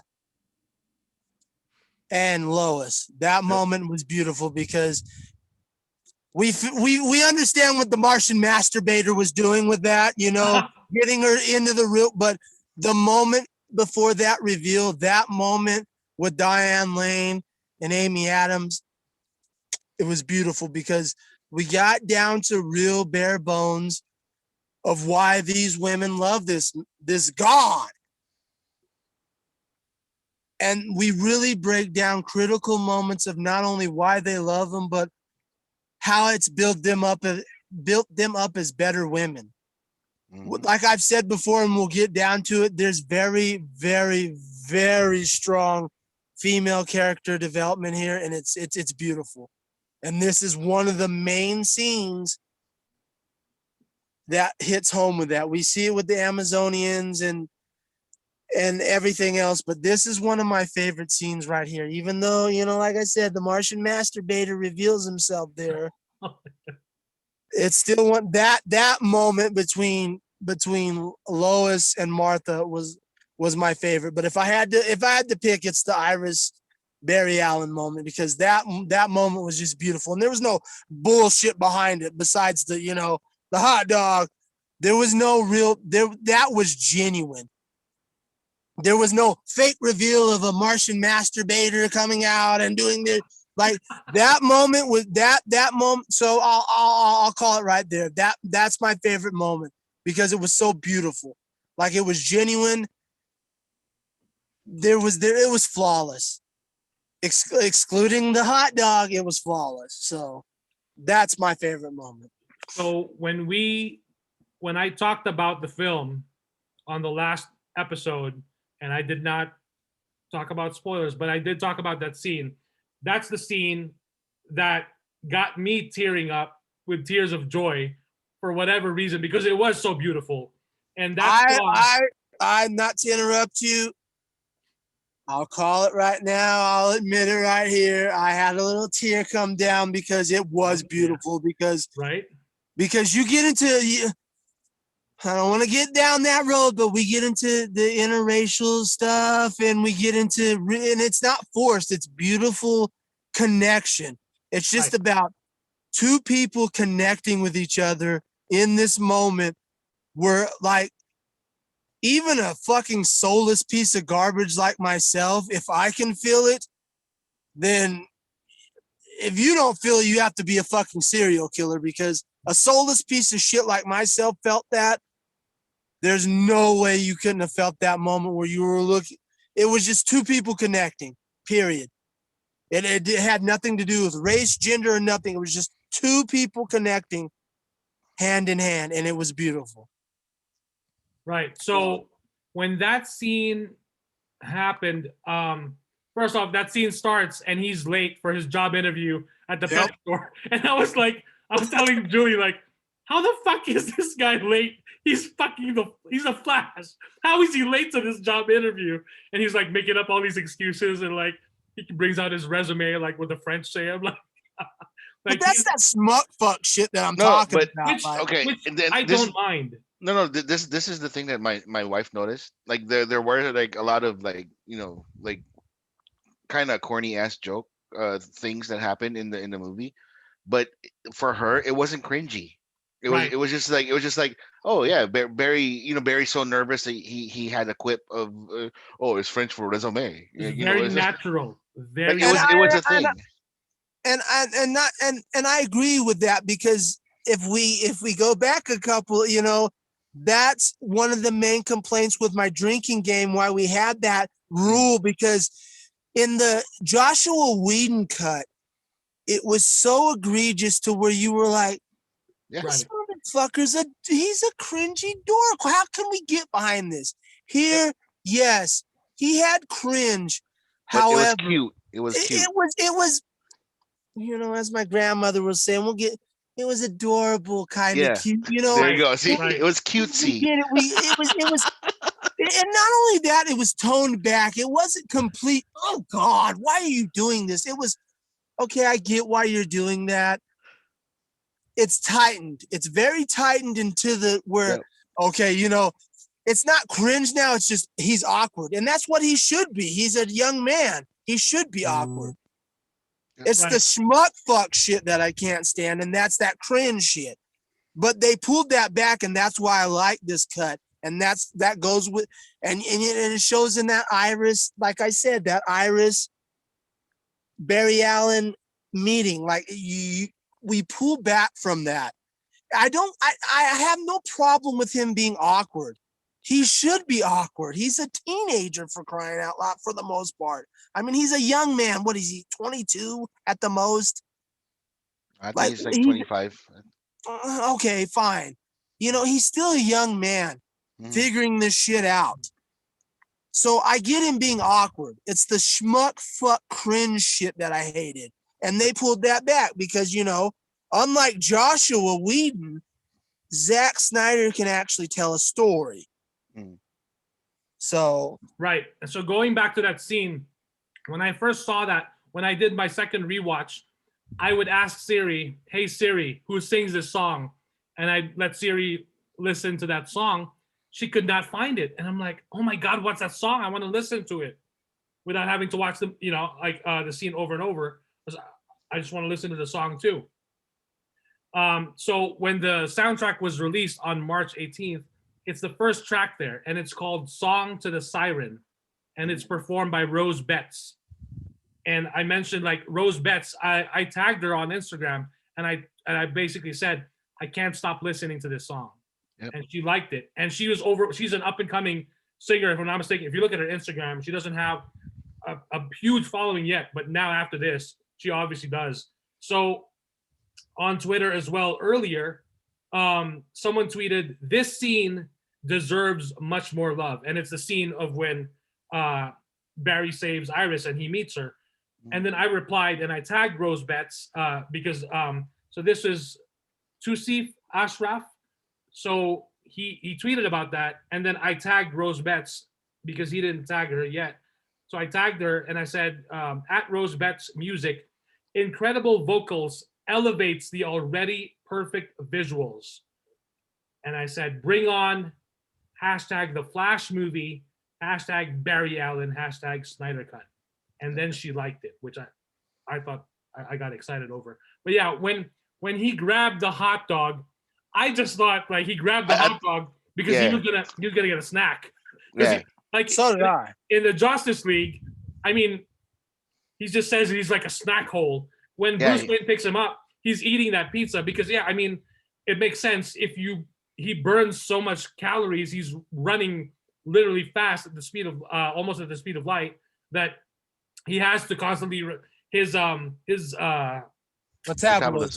metabolism, yes, thank you. His metabolism is constantly on overdrive that he has to keep replenishing to be able to keep that pace. But yeah, beautiful scene. And that's like, I started crying tears of joy and I was just like, this is so beautiful. Like, oh my God. And that song. So listen to the soundtrack. It's the first track there, Song to the Siren. As soon as it was out, I just kept it on repeat and I still love listening to it. It's my new favorite song. So again, we're seeing, Kiersey Clemons is who plays Iris West, I'm sorry, not Allen yet. Iris West. So in the Justice League, we didn't get her. Here, we're finally seeing her. It's a very brief scene, but like you said, very beautiful. Just two people connecting. It was also recently announced that she will be joining the Flash movie, and rightfully so. It's a huge win. It is a huge win, and it is the Snyderverse continuing in the Flash film, which is still great. So that's still this is all part of still Zack Snyder's universe. So, and then we also have the Amazon scene at the beginning with Queen Hippolyta. When we first got that scene in Justice League, we saw some action, but nothing like this. And as Kuya mentioned, nothing as intense and bloody and violent and brutal. It was like, the Amazons are legendary warriors. They're killers. They're hunters. They destroy men. That's their thing, right? And for them to push out on the on the 2017 movie by just getting their ass kicked by parademons or anything like that, and a little bit of Steppenwolf was ridiculous. Like in this Snyder Cut, you saw that they were fighting. They were just like they were jumping Steppenwolf like crazy. Like I was just like, holy shit, they're actually jumping on him. And it was crazy. And then they were saying like sacrifice us, honor us, right. do this. The chase scene was even more. It meant more, right? Than the shit that we saw in 2017 was because of the fact that a lot of Amazons died already in the temple when it went down. Right.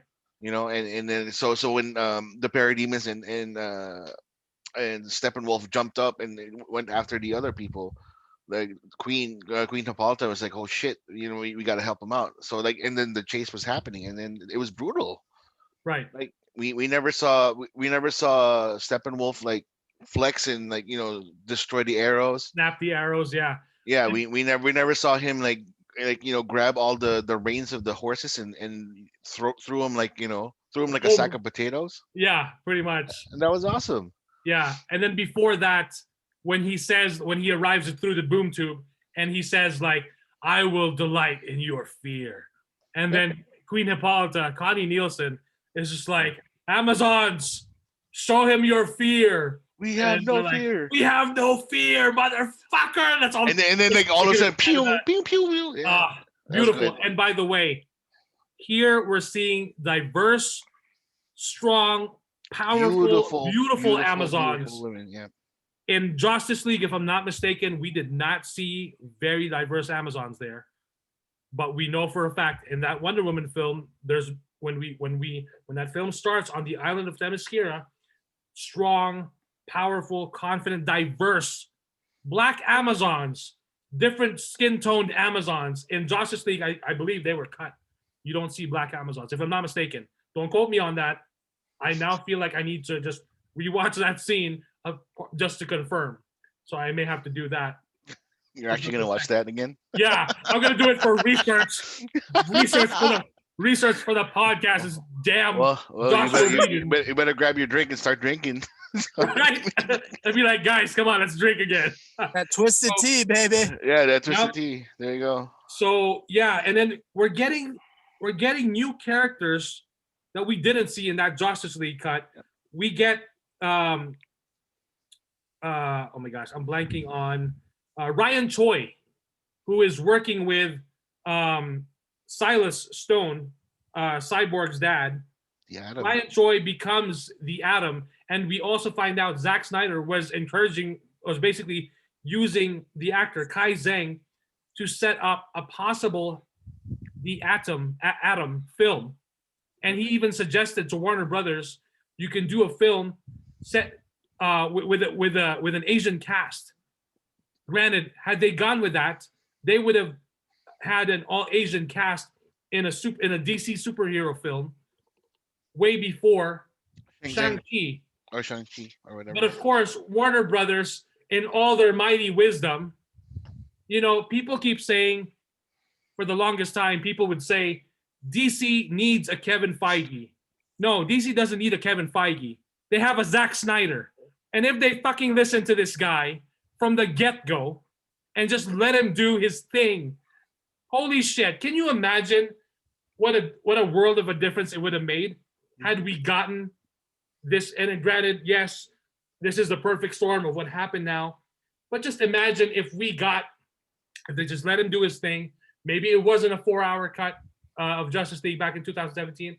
Had they let him finish and do his vision, maybe it's a 3.5 hour, because Zack Snyder did mention, or also on that live stream earlier, that he cut it down to about 2.5 hours.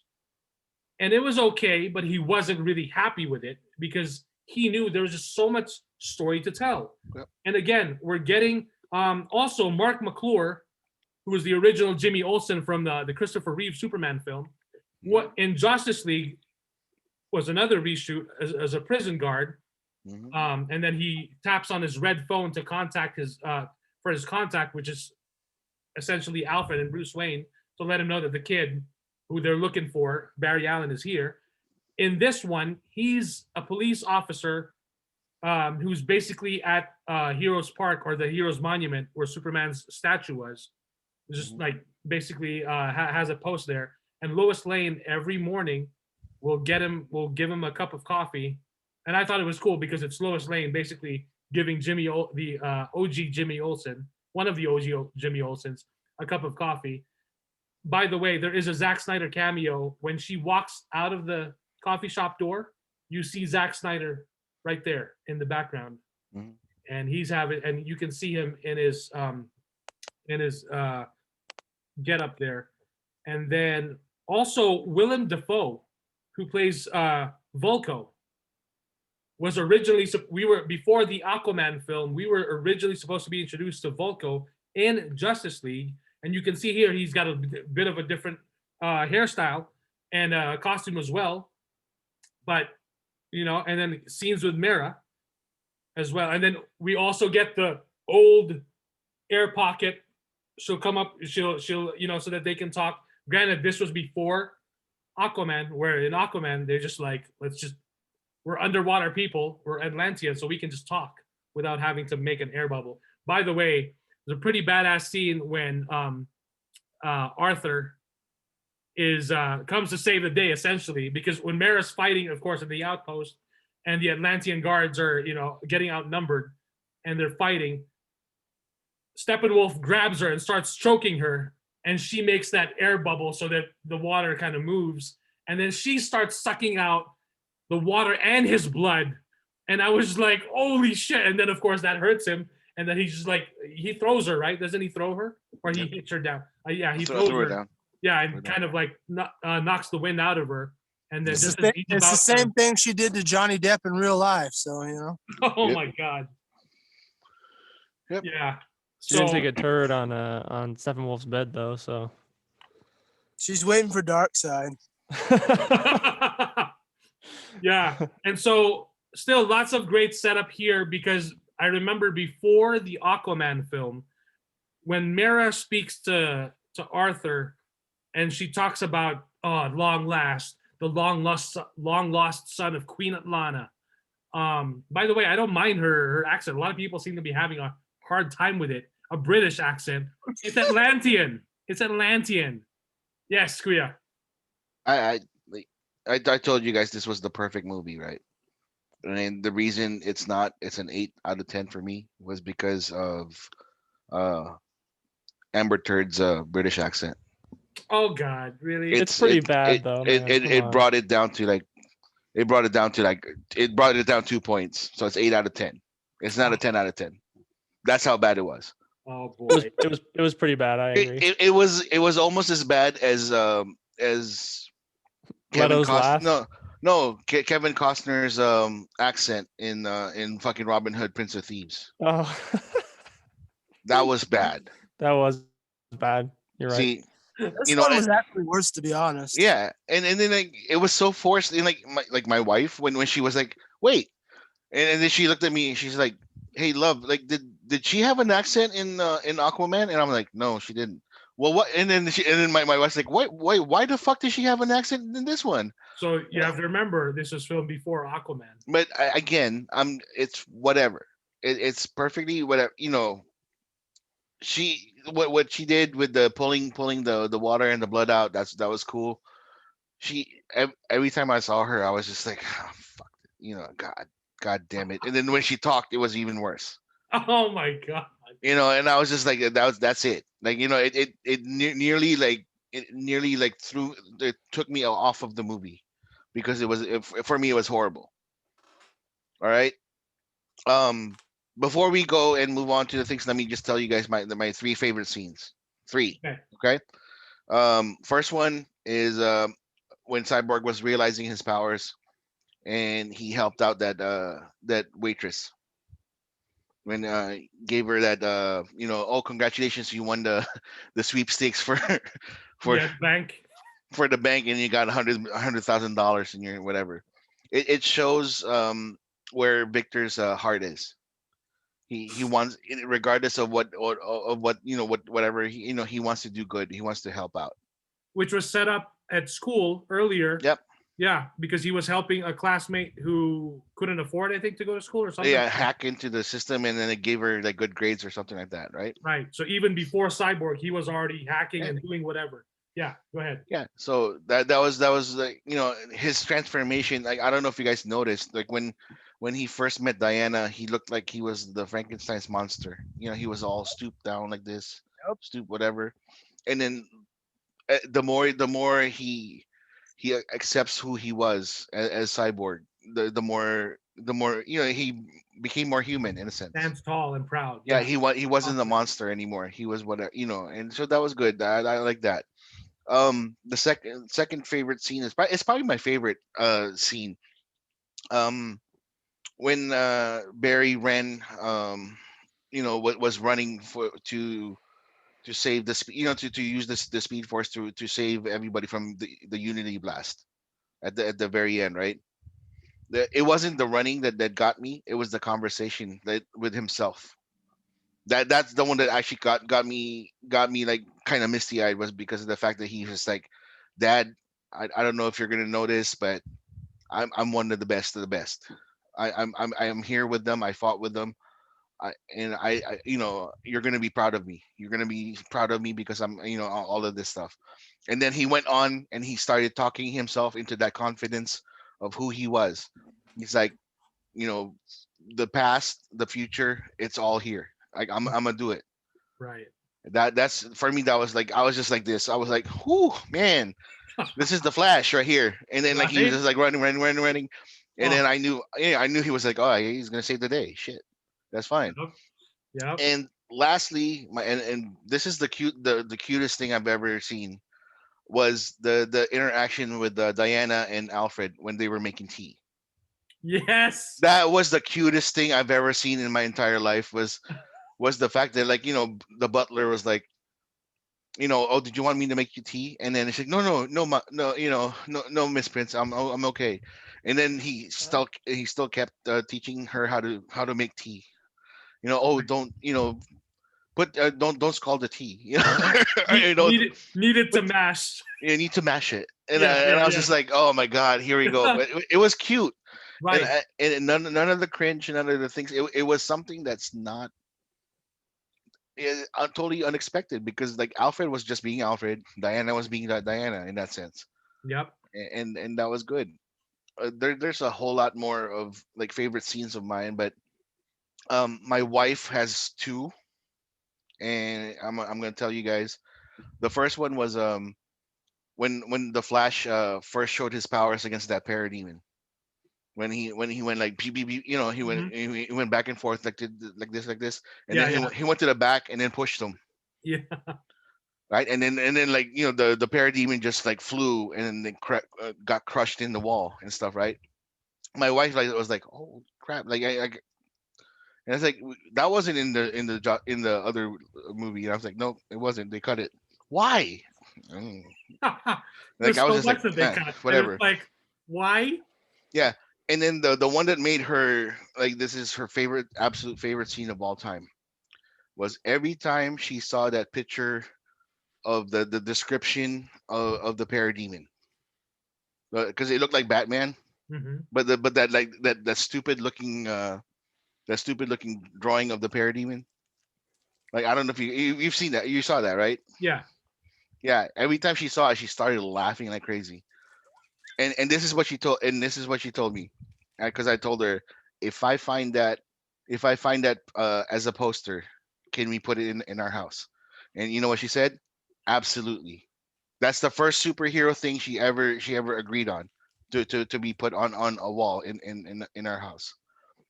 That stupid That picture, sketch? that sketch. Really? She loved that sketch. So every time she saw it, she was laughing the whole entire time. You should just draw it for her and then just No, frame it. I'm gonna find there should be somewhere somewhere in the internet that's gonna have that poster. So I'm gonna find it. I'm gonna get it for her. But yeah, Cyborg, doing Cyborg things, the Speed Force uh thing with the Flash, his moment with his dad saying, you're gonna be proud of me, Dad. I'm one of the best of the best. And that QC scene with Diana and Alfred. Those are Yeah. my favorite scenes, man. Yeah, that scene where the Flash big, yeah, because when the explosion happened, I was like, when I first saw it, I was like, Wait, holy, and I was holy like, shit, no. hold on, I was just like, happened? no. What just, because I've seen the trailer and then the Yeah. previews where they show, and I was just like, okay, that's obviously the Flash. Barry, he's running through the Speed Force. Is he gonna go travel back in time? And I'm thinking like, is he gonna go? I was assuming that was gonna be basically him traveling to the alternate future or the past, right? Yeah. But then he doesn't have that armor, that helmet. But I was like, whatever. When the movie comes out, I'll find out. So when that explosion happened, and then he starts running, I was like, hold on, what just happened to the other guys? And then as he's getting closer, you're seeing Superman is reconstructed, flesh, bone, and blood. And I was like, holy shit, they died. And and that's when he says like, gotta run faster than faster, like faster than speed of light. Faster than ever before. Yeah. Yeah, faster than ever before. And then Cyborg is reconstructed as he like taps him. And then another favorite part of mine and very powerful is Cyborg going into the Unity, and then he sees his parents and himself, and they're like, "We can fix this, Victor. We can make this go away." Come here, my broken boy. Right? Yeah, and then he says, "I'm not broken," and then he starts splitting it up, and I'm not alone. So, and it's just like really powerful and beautiful. Like, my God, again, themes of not broken, not alone, and going back to the support of the AFSP and suicide prevention, just beautiful stuff. Another favorite moment of mine is when after the battle with Steppenwolf in the tunnel, after they saved the kidnapped scientists, I think that's after they head back into the Batcave, right? Yeah. Yeah, and then when Alfred sees them, he's like surprised.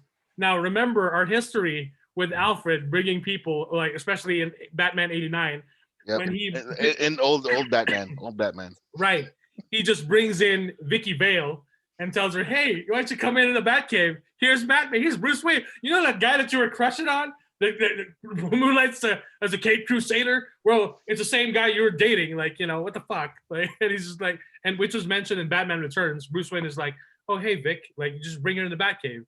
This time, it's Batman just bringing unexpected guests, and Alfred's just like, "Whoa, like, what's going on?" And like the little joke that that Batman said, "Oh, this is Alfred." Yeah. Yes, I work for Like, him. I work for him. It's awesome stuff. I mean, there's so many great moments, big and small. That's what I love about this film. There's so much to appreciate and enjoy. Like The comedic thing with the Aquaman and Flash. yes, which is now a meme. I'm so sorry. Yeah, and again, we have added scenes to the battle with resurrected Superman because that was added as he sees Batman, he's making his way towards Batman. You've got everyone else basically trying to keep him away from Batman because we know he's gonna kill Batman instantly. And then you have Cyborg who tries to get in there, doesn't do much, it doesn't get through, and then basically Superman like knocks him down and then throws him, and then Barry runs in to stop him, but then of course Clark just pushes him out and he runs into Aquaman, and then Wonder Woman comes in, and then they do the headbutt thing, but then she gets knocked out as well. And then when he goes, just the whole setup of Alfred working on, or Bruce's idea of the gauntlet to absorb energy blasts. They took a blaster from the Kryptonian mothership or scout ship, and then he was testing it. It also made sense when, Clark started using his heat vision on Batman. He used it to block, but it's a one-time thing for that powerful, energy. But yeah, lots of great moments. So let's jump into the nightmare sequence. So I have a hot take. So, Yeah? but go ahead. Okay, yeah. So that nightmare sequence, again, that's the only scene that was filmed additionally. That was filmed last year around October, if I'm not mistaken.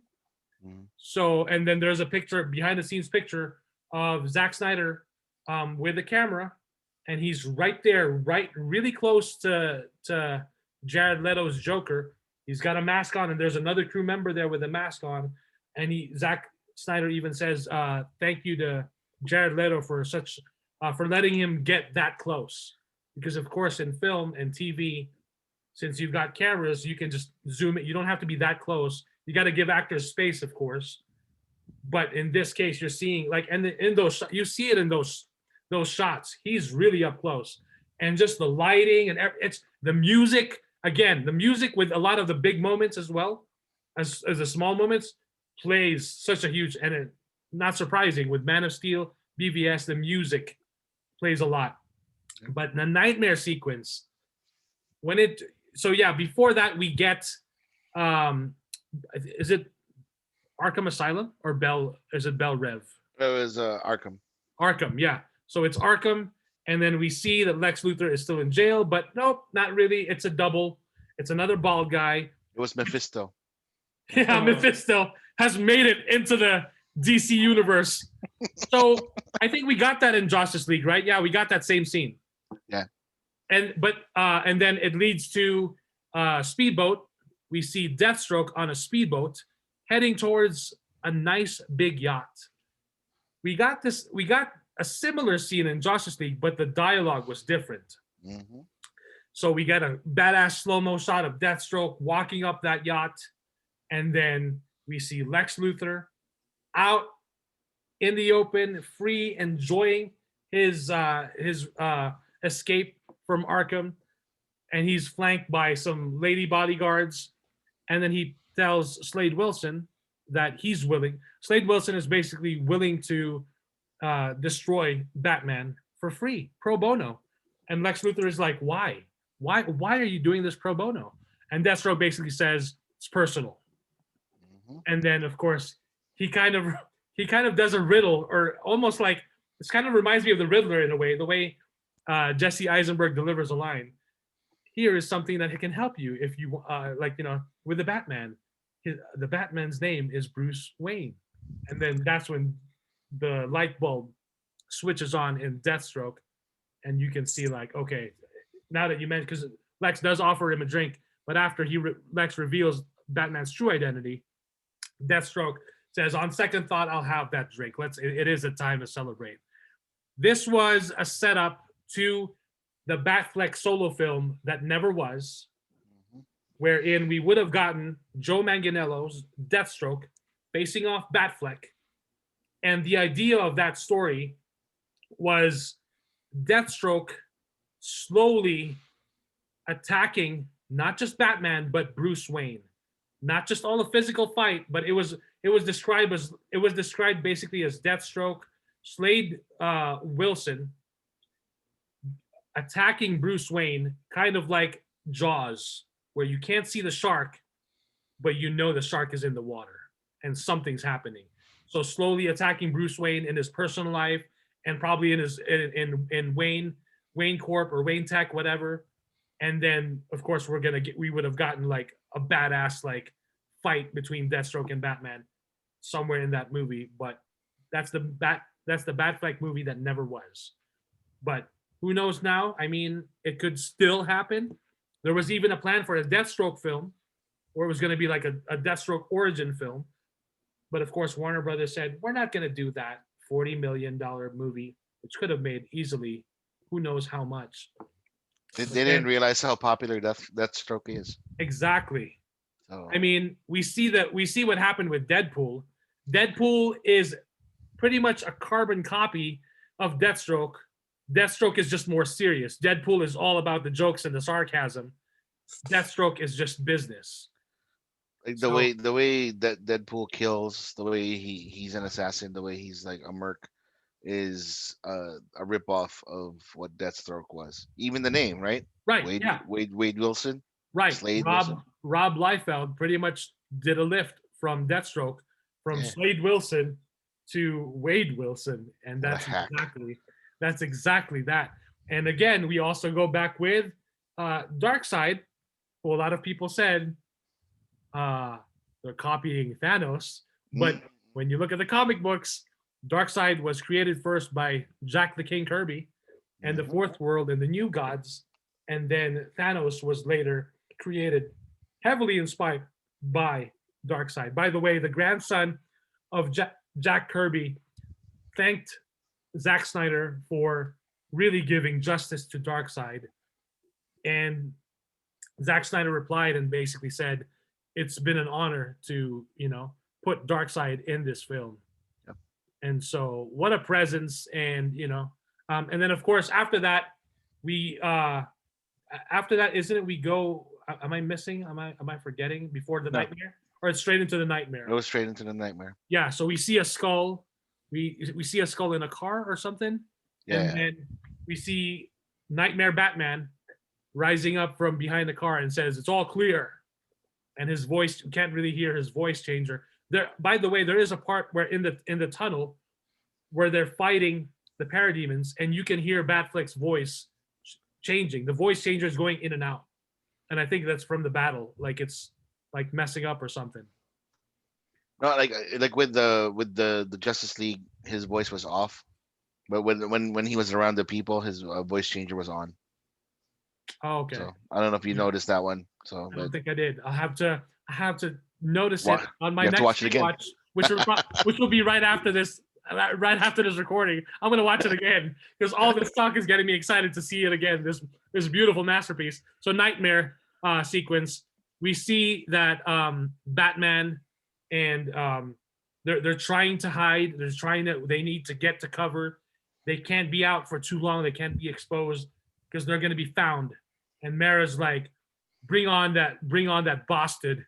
Oh, she does her British accent. that British Atlantean. Ah, Bring on fucking- that bastard, and I'll So stab bad. this right through his heart for what he did to Arthur. To who? So, To who? To Arthur. Arthur. By the way, Arthur. I guess we should set up real quick when Cyborg, before they resurrect Superman, Carlo Gugino is basically in the ship, is basically telling Cyborg this action cannot be reversed. Yep. And then he's telling the team, the ship is Bad telling me idea. not to do it. We can't do it. We shouldn't do it. It's too risky. And Batman's like, no, we need it. Go ahead. You know, It's and a then- bad idea. right. Last time. He sees that vision, and he instantly sees Diana, Wonder Woman. There's a burial scene. She has the coins over her eyes, and she's burning at a stake. Her body is being burned. Queen Hippolyta and all the Amazons are mourning. Apocalypse ships from Apocalypse from Darkseid's army are floating by Themyscira, and then we see Atlantis. Darkseid is in Atlantis, is in the water, and it looks like he stabs or he kills Arthur. Arthur is stabbed and he's dead. And then and then right after we see the Omega beams.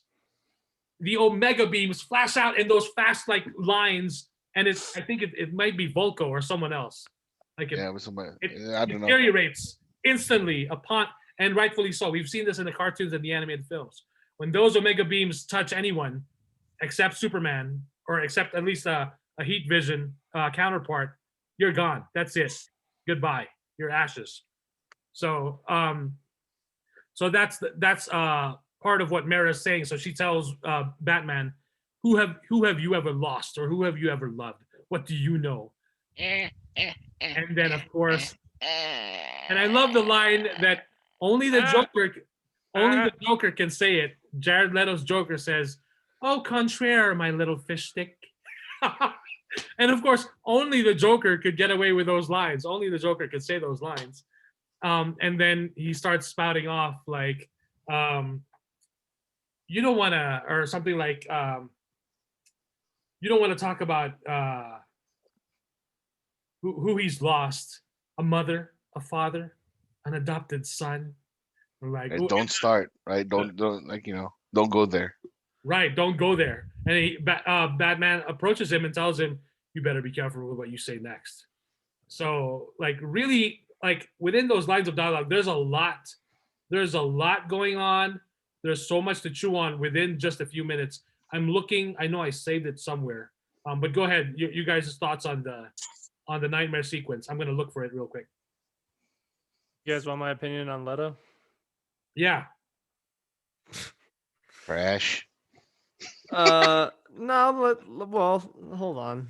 So I rewatched oh gosh, Suicide Squad. It's so hard for me with his Joker because he'll have like a moment where I'm like, oh, this is pretty good, and then he just absolutely obliterates it with try hard dialogue and a forced laugh about nothing or over nothing. And I watched this one and I'm like, oh, he's doing pretty good. Like I don't mind the Joker's dialogue is good and stuff like that. And then he let out his laugh and I was like, what the hell was that? I mean, it sounded like somebody stepped on a parakeet or something. It was worse than the Suicide Squad one. And it was just so bad. His laugh was so bad in this one. But like at least unlike the Suicide Squad, he was laughing with like it had a purpose in some form or another. But it was like he was trying to fix what everybody hated about the Suicide Squad laugh and then just went in the absolute wrong direction. But I thought it was good dialogue, it was interesting. Added the pieces to the puzzle of, their history. But other than that, I mean, I was more focused on Flash's suit because it just looked super cool. So Yeah, real quick, forgot to mention also, before we focus on Joker lastly, we see Deathstroke, who's there working with Batman. And then we see, of course, Mara. Cyborg is there as well. And the Flash with his suit. So they're basically on the run from someone. And then we have the dialogue. So real quick, I'm gonna read the dialogue because there's a lot here. So Joker tells Batman, "You need me to help you undo this world you created by letting her die. Poor Lois, how she suffered so. I often wonder how many alternate timelines do you destroy the world because frankly, you don't have the cojones to die yourself." And then he tells Batman, "So as usual, I'll be the bigger man. A truce, Bruce." And he laughs, and then he pulls out a card, and then he tells him, "As long as you have this card, a truce. But all you have to do is tear it in half, and I'm happy to discuss why you said a boy wonder to do a man's job." When he mentions boy wonder, there's a lot to chew on. And then Batman, of course, says, "You know, it's funny how you talk about watching people die in your arms. Because when I held Harley Quinn and she was bleeding and dying, she begged with her last breath that when I killed you, and make no mistake, I will fucking kill you, that I would do it slowly, and I'm going to honor that promise." And then right after that, there's a moment of silence. You see Joker's hand, his hand shakes, and then he tells him, "You're good." So You almost got me. yeah, you almost got me. Yep. So when he mentions, "I'm happy to discuss why you sent a boy wonder to do a man's job," there's a lot of speculation and a lot of people reading between the lines. This is on social media, that this Joker is Jason Todd.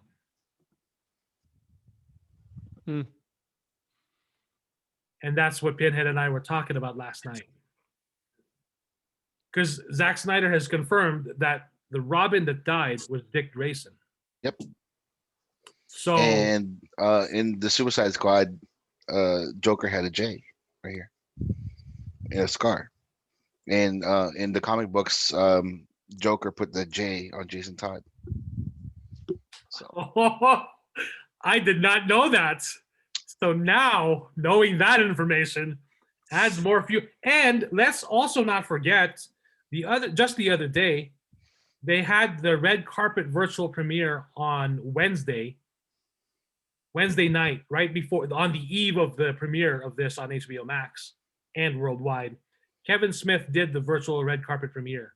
So as they filmed it, he took a picture with Zack Snyder, and they basically did a selfie.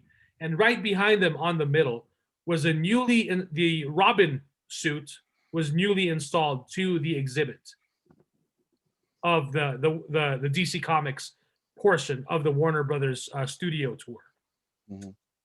Jason Kilar, also the Warner Media executive, posted a picture of that Robin suit that was newly added. So when you put the pieces together, they could have added the Robin suit and other stuff, but why just the Robin suit? Why just single that out?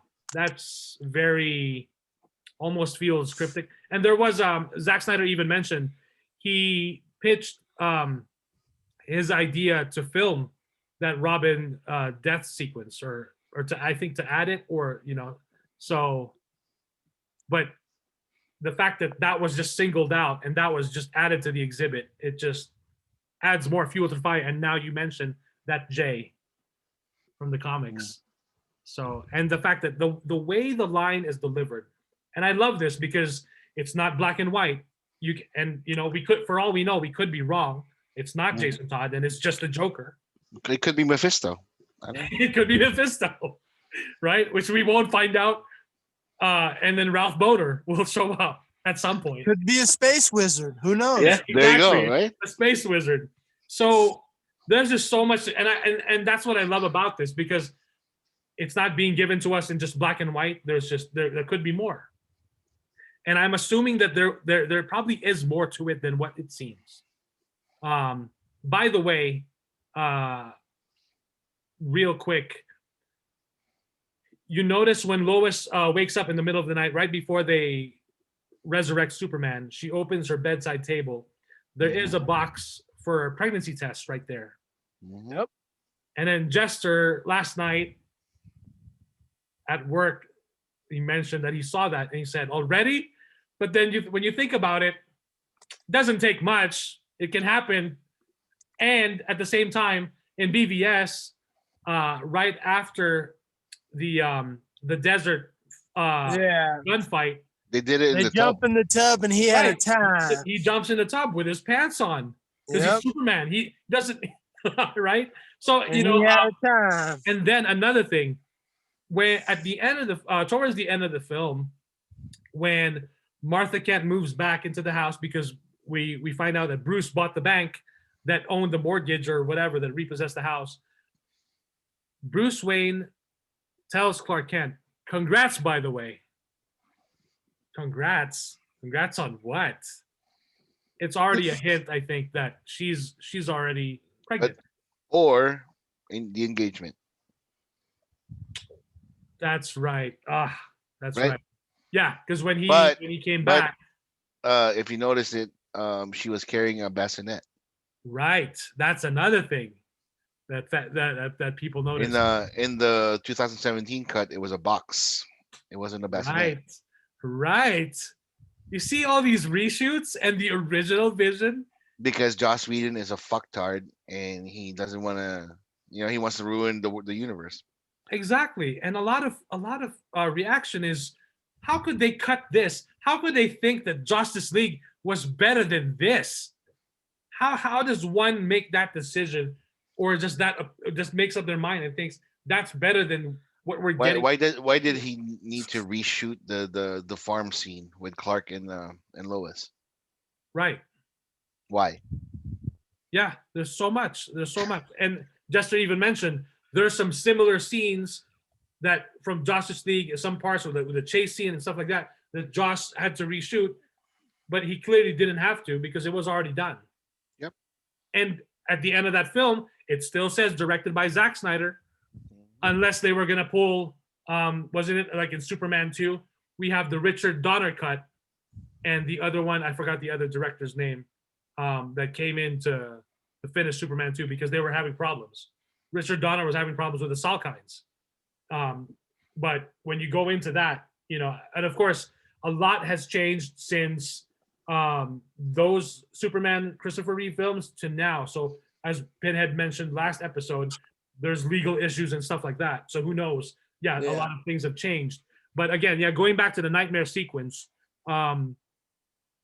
it's for me, it's a captivating sequence, a captivating performance between two actors. This is the first time we're seeing Batfleck and Jared Leto's Joker, because we never got that in Suicide Squad. That was one of the things that bummed me out about Suicide Squad. Like, okay, he captured Harley. Of course, Joker's going to get away, but we never get a face-off of some sort.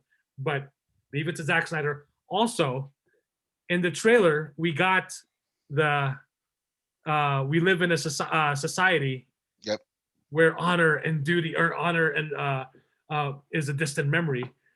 Clearly, just used it for the trailer. For the memes.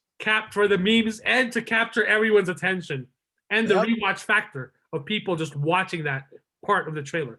Because when that trailer came out, that was the scene, that was the moment that stole the trailer, basically, right? Out of everything. And by the way, that was Jared Leto's idea. Adding that in. So because we thought it was Zack Snyder, but Zack Snyder said that it was Jared Leto's idea to add that in. So what are the odds that but yeah, so going back to the nightmare sequence, Pinhead, what are your thoughts on that? I think it's a great scene. Aside from the childish infantile joke that he throws in there, and we had a discussion about this where that's what Joker would say. Yeah, but we also know that Joker is a better class of criminal. So he would come up with a better class of line than that. Other than that, the entire sequence, because honestly, I didn't pay attention to the entire epilogue, but today I really paid attention to it because certain people made sure of that. And the overall epilogue leading into the nightmare sequence is really good. I think it's. I'm not a big fan of. I don't hate Jared Leto like a lot of people do. Certain people included in this group. I don't hate him. I don't think he's the worst Joker. Quite frankly, and this will piss my grandmother off, but I think the worst Joker goes to Cesar Romero. He's terrible. Oh, man.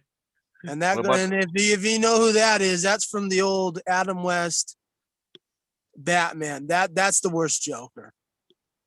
You know, the over the top, over the bullshit. We got why you were doing it at that time.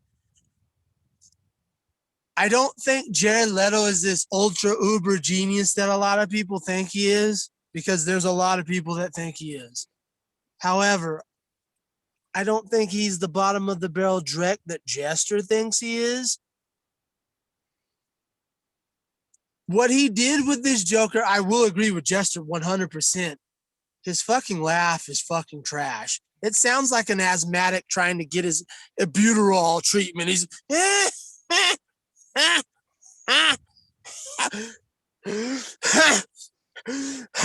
we get it. We get it. We know you're drawing it out. We get it. You sound like an asthmatic trying to get the albuterol treatment. We get it. That laugh is fucking trash. I don't care what anyone says, Mike included. It's fucking trash. It's garbage. It's bottom of the barrel Drek. However, what he did in this scene with the nightmare scene, excluding the reach around joke, which was fucking stupid. That shit I expect from frat boys like Joshua Whedon or Jonathan Cena. Or You know, those are frat boy jokes that are far above Zack Snyder's creativity. And we know, and it's not a debate, because Zack went on record saying that the entire dialogue that was between Batman and Joker was all him. He passed it past Chris Terrio. Chris Terrio went, go on. And all the dialogue, including the reach around joke, is all Zack. So that's frat boy mentality that I expect out of Joshua Whedon, you know, hack writers that really can't write. That excluded,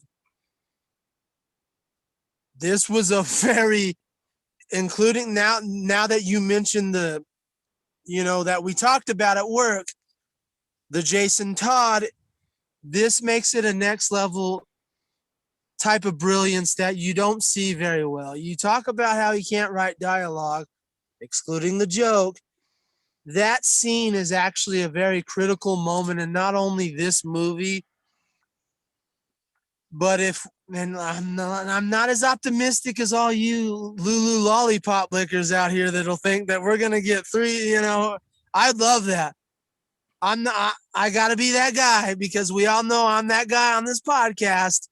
I'm the negative Nancy, you know. I'm the Stone Cold Steve Austin, the Debbie Downer. I'm gonna be that guy. I'm not. I see this going nowhere. As I talked with Grace on the side, as a matter of fact, I think this is the plateau of superhero films. This is the climax. This is where we go to our peak, and this is where we stop. Marvel, you will not be able to top this. I'm sorry. You will not be Black Widow. Oh, the Eternals. Oh, you won't top it. DC, same with you. This is the plateau. You will not top it. You will not top it. This is Neo going into the Matrix and stopping the bullets with his hands and saying enough. This is the plateau. This is, so we talk about masterpieces. I won't go that far, because I'll put it out here. Overall, in my overall years of experience, I'm an old fart here. I'm the old next to Kuya. I'm the oldest fart on this podcast. In my 85 years of life, I've only given 5 films 10 out of 10. Okay? We'll discuss that later, but this is the plateau. This is the climax. No one will be able to go past this. No one can do that. No one, whether you like it or not, everybody out there, stop saying it. We don't like Zack. Won't get used to it. This is the climax here. Suck it. Because you guys like to talk the trash and talk about how you can write heroes and women and mine. Fine. Suck on it. Because you even have agreed, and you can't take it back. You can try all you want. You've even agreed that this is Zack Snyder's best film. A lot of you have even agreed, begrudgingly, you've even agreed your heroes, like Christopher Nolan, Chris Nolan, he's even agreed. This is the plateau. This is the best superhero film of all time, maybe. This is the plateau, and there will be no film above this. So get used to this being the best and the last, because after this, it's dung droppings from here. It really is. We'll get good stuff. Let's not be foolish here. Let's not be. It's all no. However, it'll all be second fiddle to. It's not the Snyder Cut. That's what we and prove me wrong. Any of you up and comers or anybody from Marvel to DC, and I'm gonna call you horror motherfuckers out too, because you motherfuckers need to step your goddamn game up after this. I'm calling all you out. I dare you to prove me wrong. Prove me wrong. And I will be on the next podcast episode telling you that I was wrong. But I bet you won't do it for the next 100 years. By that point, I'll be dead and it won't matter. But prove me wrong. Prove me wrong. Step your fucking game up, everybody. You won't do it because you'll be too busy either licking Zack Snyder's Lulu Lollipop, or you'll be too busy sitting back trying to catch up with him, and you'll never do it. You'll never.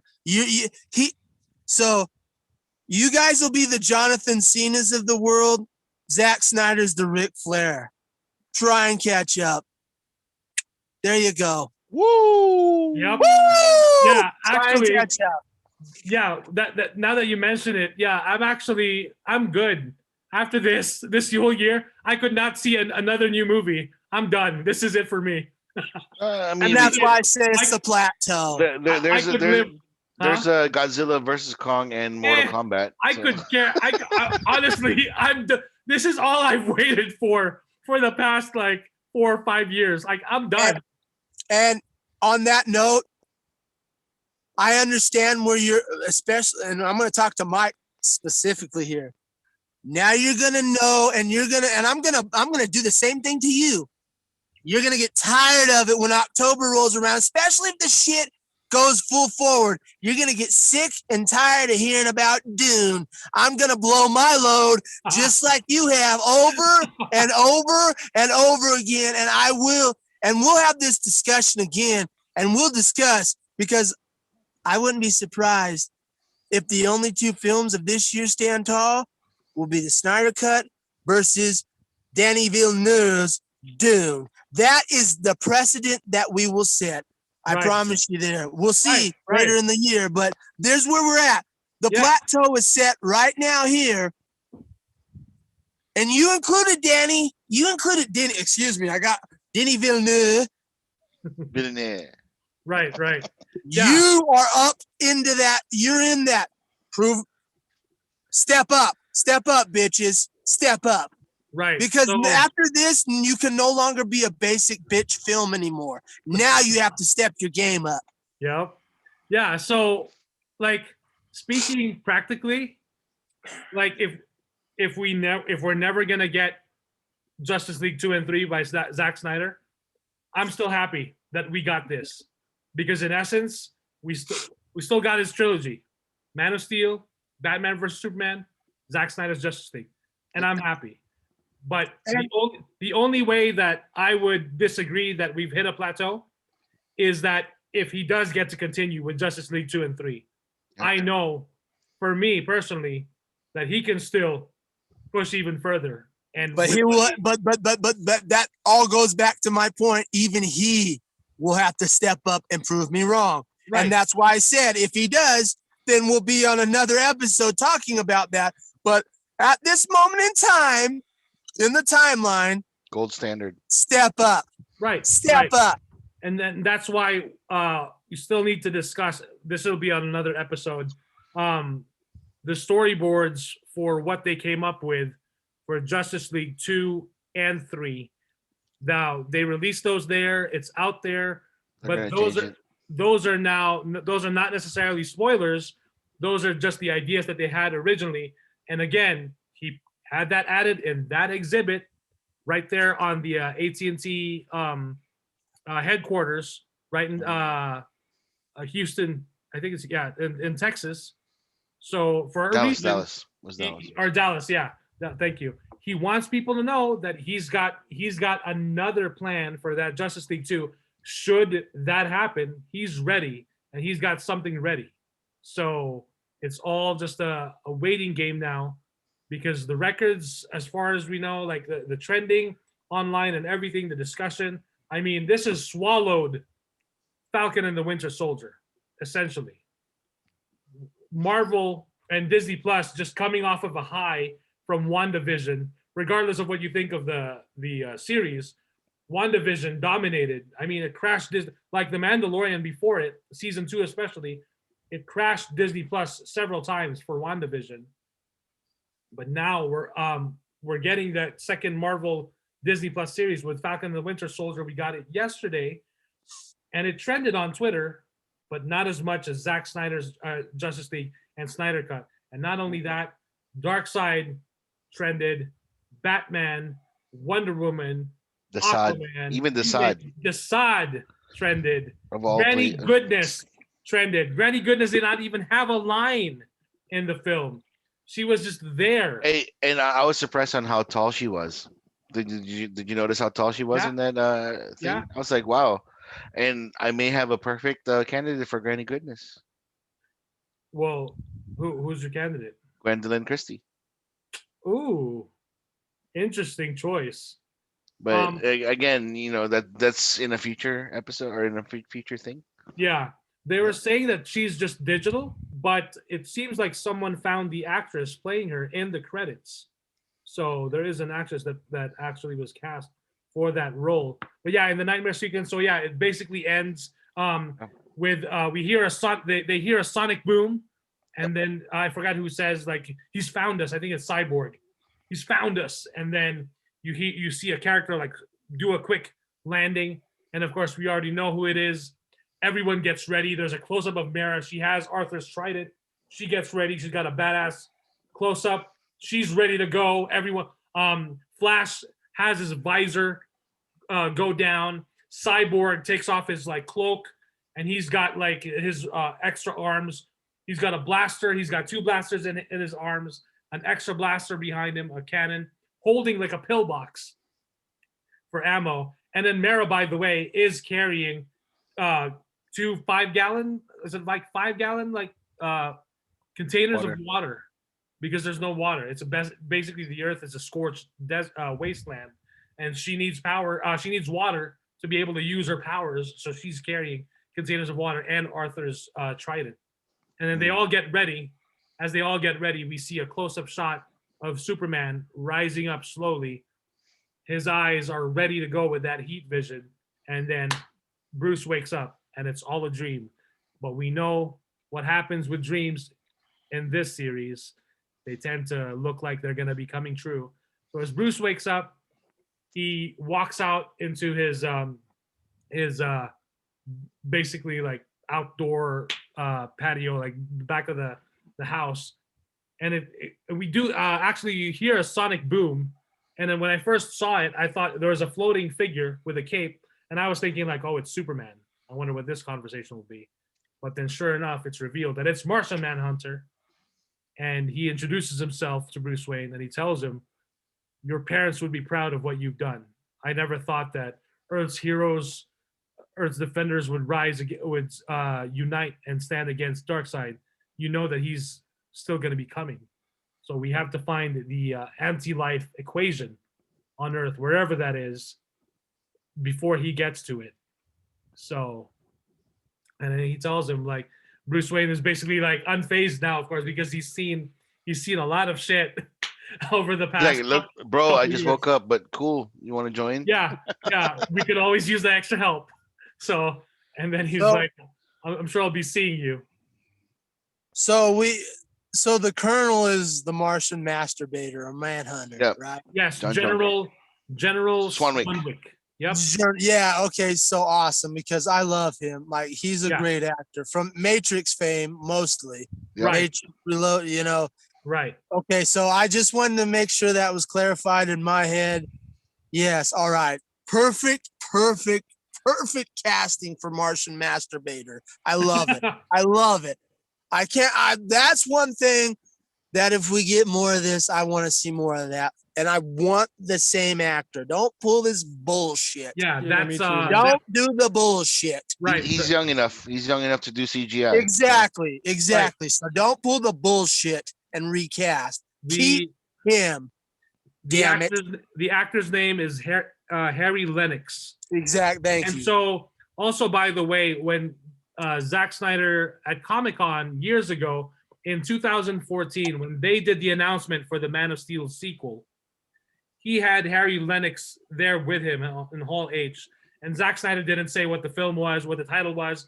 He just had him, hey, I want to invite my friend Harry Lennox to read a few lines from one of my favorite stories. And Harry Lennox delivers. If you search for it on YouTube, you'll find it. Harry Lennox goes to the podium and starts reciting the line of Bruce Wayne, and basically saying like, from The Dark Knight Returns, and Bruce Wayne basically telling Superman like, I want you to know that if there was ever anyone to go up against you or make you bleed or something like that, that it was me. That in something like the bottom line, like you'll still lose, something like that. And the crowd went wild because everyone knew that is The Dark Knight Returns. And then after he read the lines, a big black bat, the bat symbol, and then the Superman symbol, and then that's it. And then the crowd went wild. It was basically Zack Snyder announcing the next movie will have Batman and Superman, and Hall H went nuts. And I remember when that announcement happened, that was moments before we got a ticket for camping in Lake Tahoe, right on the beach, when we shouldn't have. But, it was still a great memory because I remember that morning, I was like, oh my God, holy shit, we're going to see Batman with Superman in the movie finally. So, but yeah. Any other thoughts? I didn't do my take on the epilogue, but go ahead. It was great. Silas Stone talking to his son, like his, Cyborg recreated the tape recorder, right? Right. It was a perfect way of him talking about like the things that happened in the movie. It was like a good ending, because remember like when at the very beginning it was Jor-El and the Man of Steel that started talking and kept talking. Jonathan Kent was also a part of the thing. So we're talking about fathers now, father figures, right? Right. So it was kind of cool to see that the father of the heart of the Justice League of the movie was talking to his son as a regular kid. He's like, you can do whatever you want. You're this, you're that. Times are tough. People are hurting. the world this way, and then it's up to you to do whatever you need to do. And it shows like all of the things that the Justice League were doing. Like like Aquaman was like talking to Volko and Mira saying, "Hey, I'm gonna talk to my dad," which is a homage to the Aquaman movie because like he actually went to talk to his dad. Um, Flash running around like he was like so happy and free. That I like that scene, like when he was like doing all of this stuff, like he was just like running, Right. and it was awesome. Um, Wonder Woman being sexy as hell, holding the arrow and all that stuff, and Batman being Batman on a freaking tank for whatever reason. That's He just that's the Bat Tank from The Dark Knight Returns. Yeah, I know. It's like whatever, So okay. Just for a second when I saw that in the I thought they were gonna context use it, right? I in thought the they were gonna use context it. of the movie, it's making me think because when you look at the background, it looks like there's burning or the destroyed buildings, and it's almost making me think: is that the beginning of the nightmare sequence, or of what's happening? But then, or is that part of his dream? I don't know. I don't know. I think So, it was something. right. But yeah, it was a good fit. Like you see the black, Superman was still wearing the black Yes, suit the black suit. Yep. when he went to do his Superman thing, and it was a great, like the epilogue was a good closure, and the nightmare sequence again. Mira's Amber Turd's British accent just really threw me off. I just fucking hate it. I hate it so much. It's like John Cena level for me for Pinhead. Like it's horrible. It was bad. Like I told you, for me this movie was 10 out of 10 except for Mira's accent, which knocked it down 2 points for me. So it's an 8 out of 10 right now. Okay. Um, but this is the hottest take I'm gonna say about this movie. How long was the conversation between Batman and Joker in this one? Like 2 minutes, couple of minutes, Yeah, three probably like minutes. 5 minutes. It stands that within that 5 minutes, it stands toe to toe with the whole fucking Dark Knight movie for me. The How whole movie. how the interaction between the Joker and Christian Bale's Batman. How Jared Leto started with that little joke about, don't worry, little fish stick, because that's a very Joker thing to say. And then like he's like trying to be all funny, ha ha ha, and then he got super serious, and then he got super nasty, and then he did like the little stupid joke, the little reach around. That for me again, that's a very Joker thing to do because he's a fucking psychopath. Yeah. And like the more he talked to Bruce, or the more he talked to Batman, the more he was just like he was trying to egg him on and trying to be all of this, like, oh yeah, I'll do all of this, Batman, because like I'll ruin you, because he was giving him psychological war, right? And for Batman to come back after him in that sense, in that very psychological way, he's like, I will fucking kill you. Like, make no mistake, I will fucking kill you. I will honor what I promised, what I promised Harley Quinn. And like for Joker to just like pause it, because no, Joker never shuts the fuck up. Even in the comic books, he always has the last, he always has the last thing to say. He always has whatever, like a quip or whatever. And for him to pause in that brief, like 5 seconds, and he had to think, because he was like, oh, wait, is this the time that Batman's actually gonna fucking snap, right? Because he's not gonna kill, right? He will never kill, never, whatever. For me, I was just like, I was so like drawn into that, to the conversation. So again, like I understand like people's love for Heath Ledger's Joker. I love the guy. I love the character. I love The Dark Knight, one of the best movies ever. But for that 5 minutes, that 4 or 5 minutes of Ben Affleck and Jared Leto just having that conversation, it almost equaled the whole entire conversation or the whole entire scenes that the Dark Knight had between Joker and Batman. Even the interrogation scene, even the when Joker was upside down, even when all the little things that they had together, it equaled it, if not it made it just better. You know what I mean? Right. And I was just like astounded. Like again, like when people say that the laugh is horrible, I can understand. It's not their cup of tea because everybody has their weird laughs. Um, what you call it? Fucking.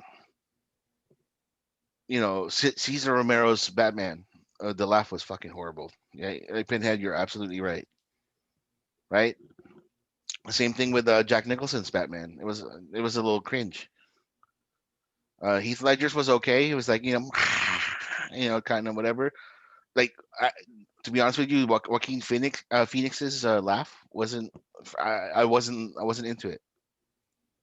But everybody loved that laugh. Jared Leto for me, it was. I'm like, it's the Joker's laugh. So he was trying to be an asshole. To be like,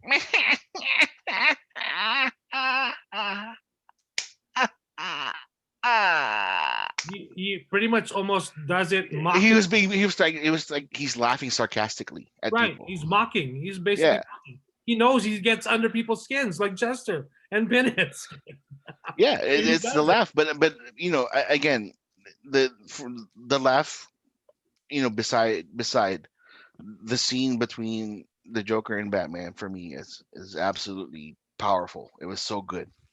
And if there is a Batman movie with Joker in it, because like he's getting destroyed by Slade Wilson or anything like that, and there's a scene between Batman and him, I'm all for it. I'm all for it. Like Jared Leto for me, like he is this universe's Batman, and I'm okay with it. He's not the Joker for everybody, right? Yeah, Heath Ledger, that's the Joker for everybody. But in this universe, in this particular Snyderverse, Jared Leto is the Joker, or Jason Todd, or whichever else.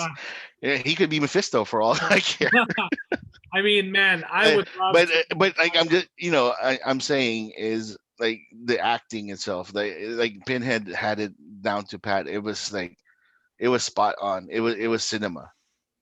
It was working. It was working its magic. For me. And to comment on what Pinhead was saying in regards to um the plateau, or this is the gold standard for superhero movies. I really want to agree. I honestly do. But like Mike said, I'm an optimist. There could be more. There could be more follow-ups. That's why I said, prove me You're wrong. wrong. Yep. There you go.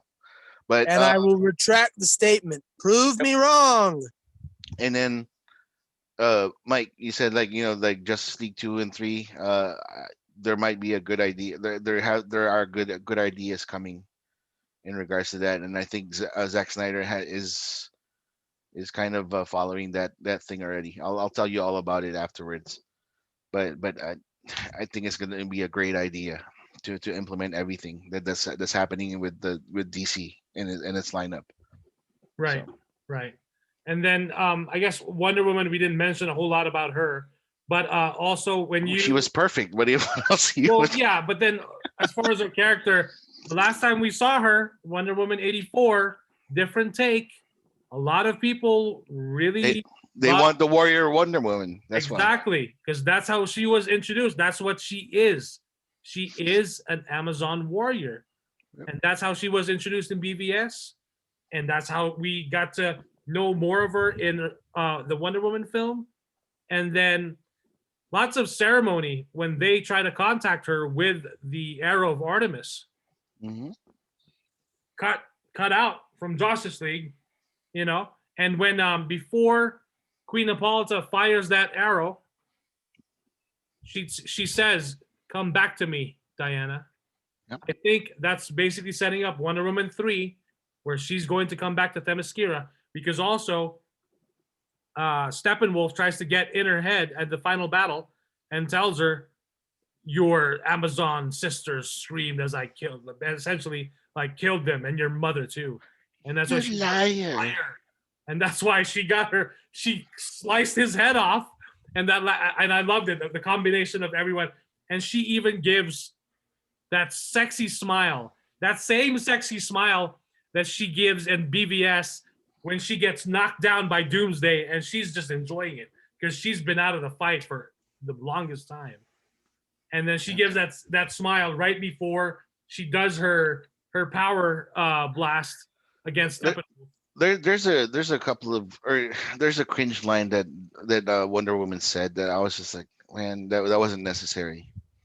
When the first fight between Steppenwolf and the Parademons versus Wonder Woman, when she said, "I belong to no one," right? I was just like, oh, maybe you didn't have to say that. Why is that cringe? I don't know. It wasn't necessary for me. Because it's like, oh, she belongs to me. Like, like she's mine or whatever, right? Right.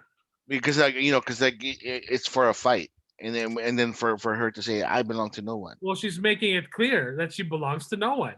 Well, like, fuck you. Whatever. Don't own me. I see where you're coming from, Kuya, but I don't think that line was cringe. It was the fucking pan close in where they went right into her face when she said it. That was cringe. But her line was not cringe because she was making a declaration that she belongs to no person whatsoever. It was the push in that was cringe that made it like the line kind of had a little soggy taste in your mouth. Yeah. I know. And then and then the last thing was like the thing that Joss Whedon cut. Like, remember when she saved the schoolgirls and all that stuff? Yep. Oh, Princess, are you okay? Right? Can I be like you? You can be whatever you want, right? That simple line. 3 seconds. Saw that. 3 seconds. 3 fucking seconds. Joss Whedon cut it out. Because he's and I was like, "You mother!" And like when I heard that, like the first reaction I said was like, "Fucking Joss Whedon, you motherfucker!" He's a misogynist. He doesn't want to empower women. He doesn't care. It's very clear. And I was just like, I was so upset at that at that point when I was like, it was 3 seconds. You could have cut something else for 3 seconds. Well, knowing what we know now, of course. And someone even tweeted and said, you can have badass, no prisoners Wonder Woman killing people and fighting and being a warrior, and still have her be that same Wonder Woman to that little girl. Yep. Who was obviously shaken up after what she witnessed. And by the way, that terrorist, she makes it very clear that he didn't survive when she does that thing.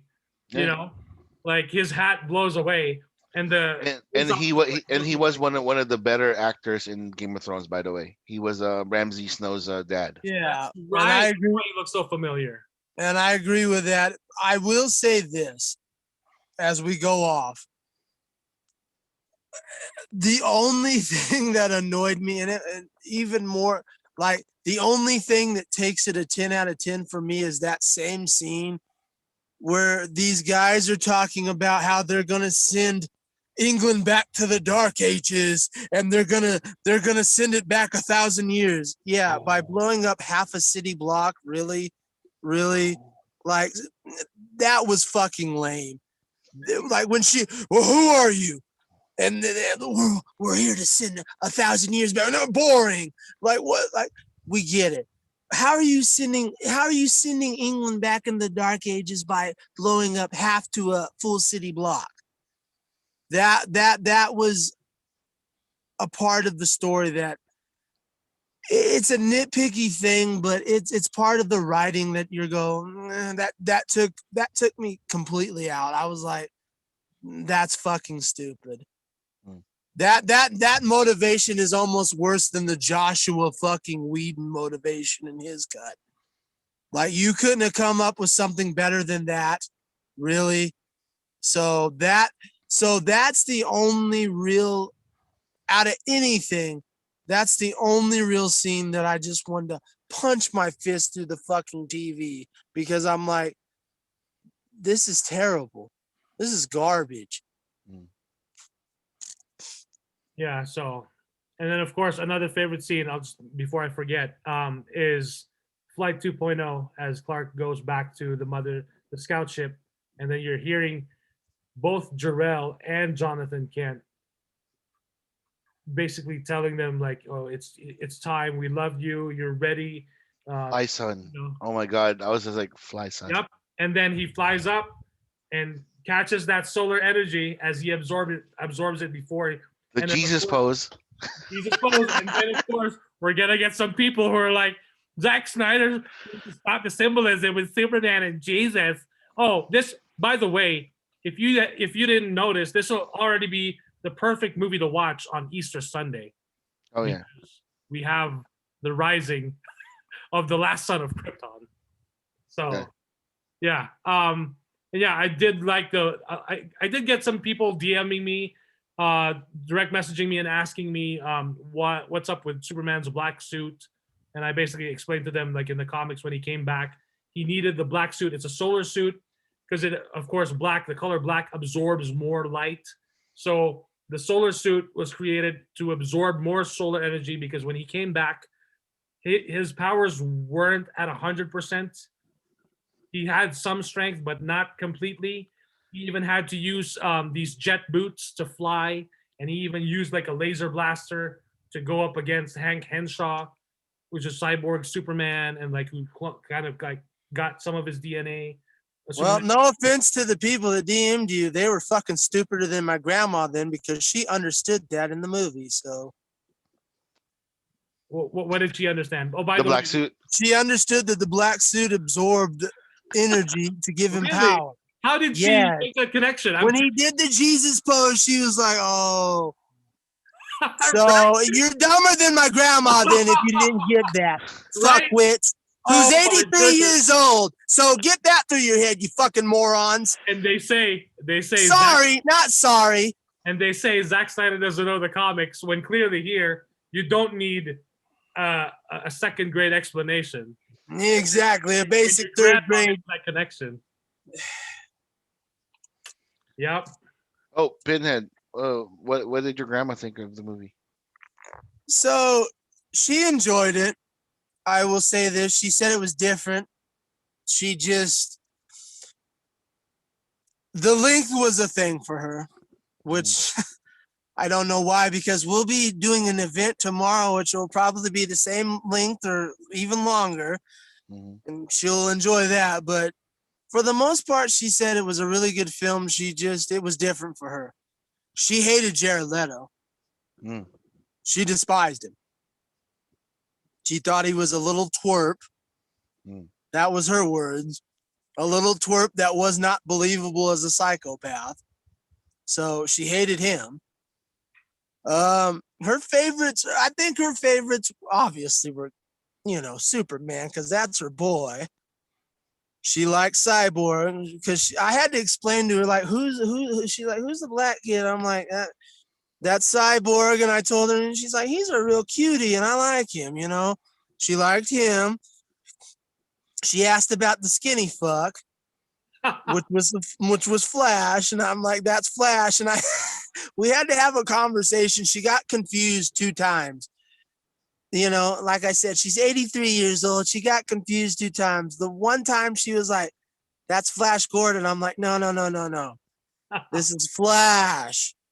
You saw Flash Gordon going, and she went, okay, I get that. Okay, yeah. The second one was, I told her Ben Affleck was Batman. She threw a fit. I'm like, what are you talking about? You like Ben Affleck?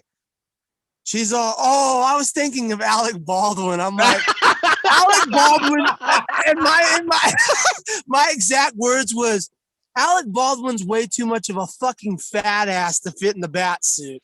And she's like, that's true. He was the Shadow, though. Yeah, years ago as the Shadow, he could have been a good Batman. He could have. Yeah, he was 90 pounds thinner than too. Right. He was in great shape, but she hates Alec Baldwin, and I don't blame her because he is a fucking prick.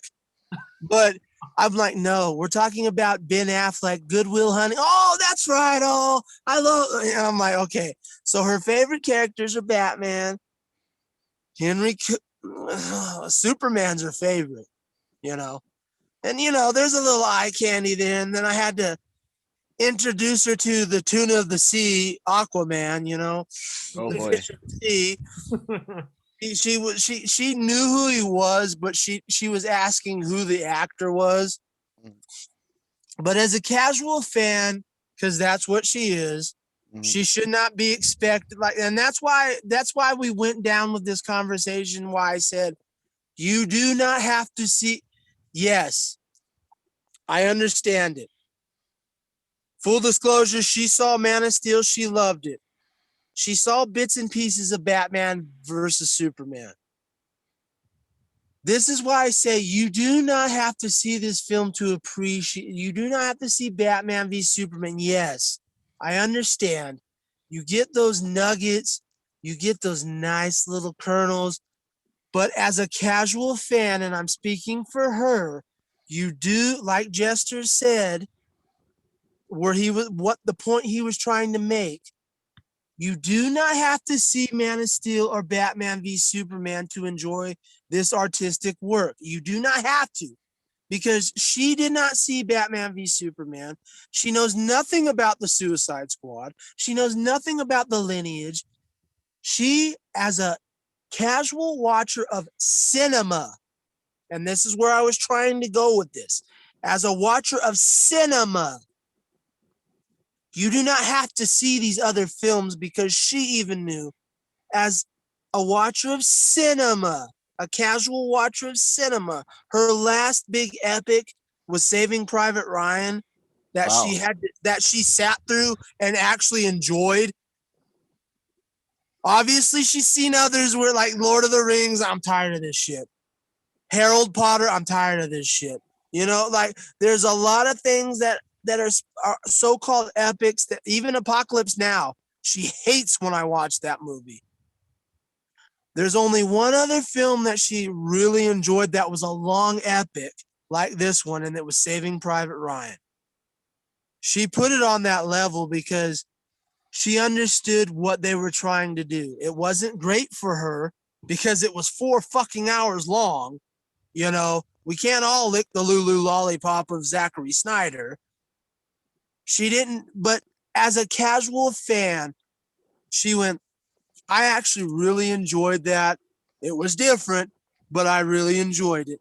And it was a good film. Nice. And as a casual watcher, she understood what this film meant. So that's why I say you do not have to see Batman v Superman or Man of Steel. It works out, and for the diehard fans, yes, that connects all the dots. But if you're a casual person coming into this and just watching this, you can appreciate the art that it is, because she did. Without seeing Batman v Superman or Suicide Squad or any of them, all she knows about is Man of Steel. That's it. That's it. She didn't get to see the Joshua Whedon cut. Lucky for her, she never got to see it. So she doesn't have that reference of, oh, this is better, these shot. No. She saw it as a person watching a good film, and I'd say she gave it a pretty high mark. I don't know. She didn't give it a point bullet, but she gave it a high mark. So It's good. I was impressed. And like I said, when that scene came up with Superman going up into the sky, she went, oh, I get that. She went, oh, he's gathering energy. I'm like, because I was about to tell her, I was like, you understand what he's doing? She's like, yeah, he's gathering energy. And I'm like, so you fuckwits out there that couldn't understand it, an 83-year-old woman just pulled your fucking punk card, by the way. Then again, like you mentioned, she watched Man of Steel. So it's very clear in that film that before he starts flying, as Jarrell's saying, your skin, or you absorb yellow sun radiation differently. You know, that's very clear. I think your grandma is an exception to most casual viewers, because for her to appreciate and just to basically understand, you know, and you could have also done the chapters for her, break it down. But the fact that she went through the 4 hours, hey, that's still We don't do that around these parts. We're hardcore motherfuckers here. Right. We don't do. That's to be commended. That's to be commended. But I still like and there's some exceptions for some people where they can just go into this and it's fine. But for me, it's still like asking someone to, hey, check out Return of the Jedi without seeing A New Hope and Empire Strikes Back. You can get the story for what it is in that single film. Or for example, Return of the King. Check out Return of the King, but don't watch Fellowship and don't watch Two Towers. You can still get the gist of Return of the King because there is still a part of that setup and what they're trying to do and all that stuff. But then you don't see the complete journey. But then again, that's just my perspective. So, alrighty. And then another thing, we were supposed to get Green Lantern, not just the OG Green Lantern that we saw there in the history lesson, in the nightmare sequence, or in the Cyborg's vision. We also see a Green Lantern that's down and dead, and it looks like Kilowog. Yep. It looks like, yeah, I'm pretty sure it's Kilowog because you can see his face and just the shape of his body and everything. But this is a quote from via Anthony Bresnikan from the Vanity Fair article. And Zack Snyder said, "We shot a version of this scene," I'm not sure exactly which scene is referring to, "with Green Lantern. It could possibly be the Martian Manhunter scene or another scene." So he said, "We shot a version of this scene with Green Lantern, but the studio really fought me. It was John Stewart." John I think it was the Stewart. I think Green it was Lantern. the end the end scene where John Jones went to the lake house. Yeah. I think that So was one. they shot a version of the scene with Green Lantern. Who the actor is, we don't know. But the Warner Brothers really fought Zack Snyder and said, no. We're going to do Green Lantern on an HBO Max series, but we're not going to introduce John Stewart, who for the last generation or many generations since that grew up with Justice League and Justice League Unlimited know John Stewart as Green Lantern. Yep. The character pisses me off. in the 80s. What was that, Jester? I'm just saying that pisses me off that they fought him super hard to not have Right. John Stewart in there. It's like, come on, man, that's And That's our boy. yeah, it is. another thing that Zack Snyder wanted was when Superman returned, came back to life in the comics, he had a mullet. I dug it. With for a while he had long hair, and Clark Kent had a ponytail with his when he was working the Daily Planet. Superman had some long hair, and I think it was Oh, you can't have that. Dan Jurgens or Tom Grummett who drew that Superman that I really liked from when he came back from the dead. And Warner Brothers said, no mullet and Superman.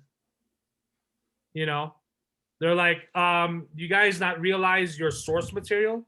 This is what this guy is taking it from. It's in those books. When he does this, the fans will love it because it's an homage to the exact source material. And yet Warner Brothers said, no mullet, no black suit. They didn't want the black suit at first. Yep. You know, and it's interesting that in the nightmare sequence, Superman, and even in the BVS, it's Superman with a blue and red suit.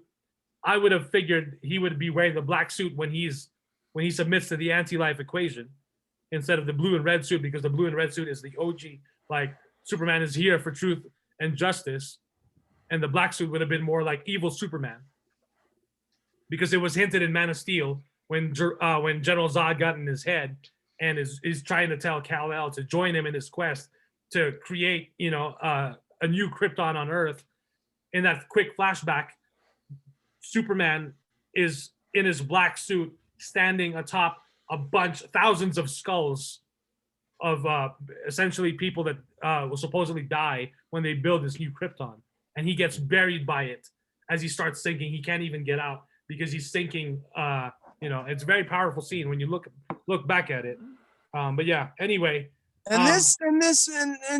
Before we end, this goes back to the conversation you and I had when we were off air, talking about we wouldn't have to go through this if studios just once in a while step the fuck back. Zack, no offense, but Snyder's not the first one that this has happened to. We see this all the time. We saw it with Terminator 2 Judgment Day. The studios think that audiences are too fucking stupid to grasp the overall arc of what the filmmaker is trying to do, and they cut it out. We see it with Terminator 2 Judgment Day, for example, where we got a good film, a great blockbuster film. But do you know how much better that blockbuster film would have been? How much more money that blockbuster film would have made if we would have let James Cameron release his ultimate cut?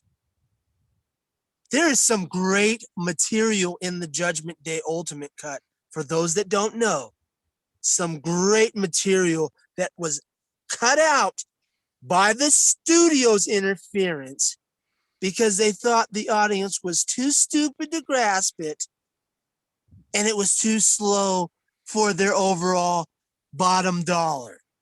Yep. Turns out, just like this film, what we're talking about, years later, once people saw it, they liked the Cameron edition much better than the theatrical edition. We go down this road many times. It happened with Cameron again with Aliens, where the studio told them, don't release that full cut where we actually learn about Ripley's lineage in Aliens, her having children in it, but that was thrown away because, audiences are too stupid.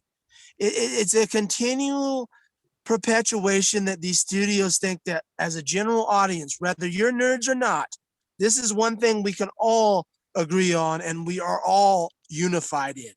Nerd to casual. The studios think that we're all too stupid to grasp great material like this, so they cut it down and throw it out.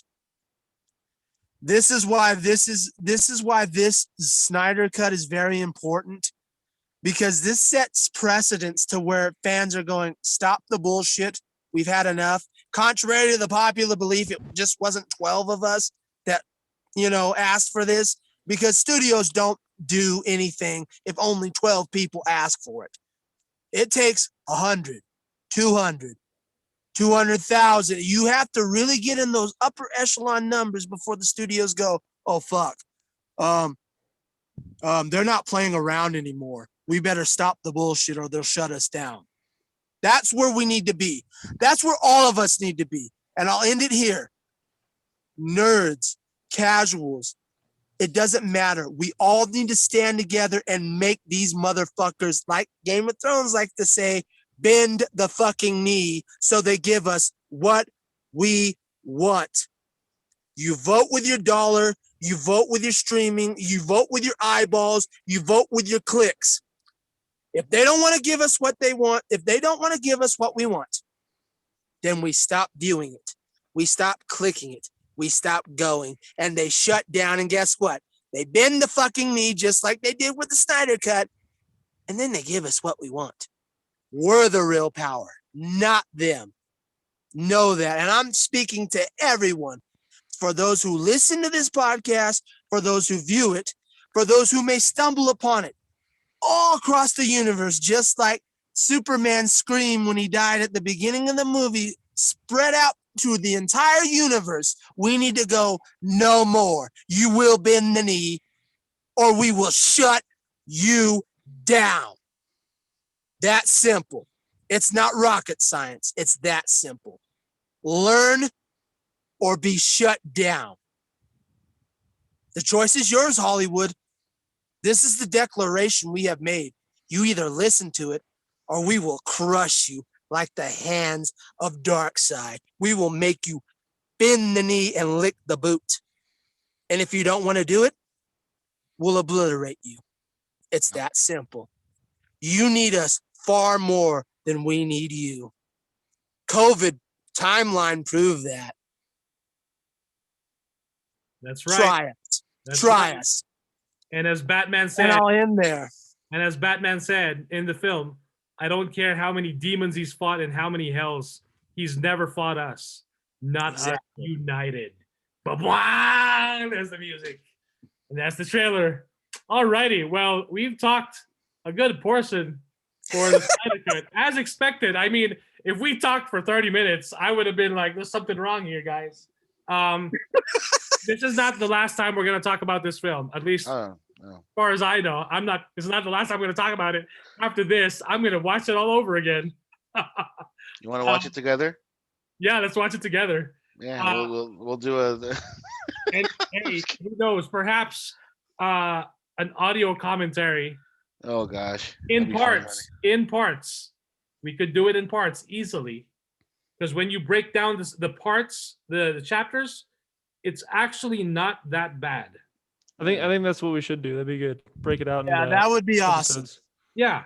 So it's not, and then when you listen to it, you can listen to it in its entirety, but it'll still be broken up in parts. So the prologue is 9 minutes.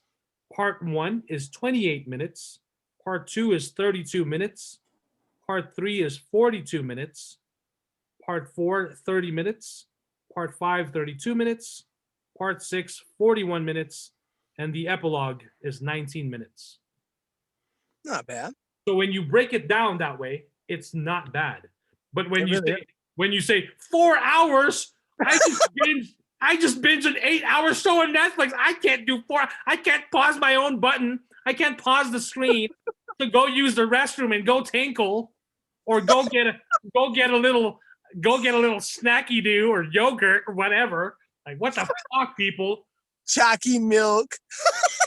Chalky milk and some chicken nuggies. Captain Planet said the power's in your fucking hands, you assholes. You can literally, do you want to say, do you have to just say, Siri, pause the film? Like, what the fuck? What the fuck? Lazy bastards. Whiny bastards. Cheeky First nuggets world problem. and chocolate and real quick, by the way, in that live stream, Zack Snyder also had some news. There is it's not exactly a black and white version. It's a white and gray version. The Justice is Gray edition of this entire film will be coming. It was supposed to release today on HBO Max, but he did mention, I guess they had some technical issues, but it's coming soon. There is a scene of Bruce Wayne and Alfred talking in the Batcave that is in the Justice is Gray edition. So we are getting this.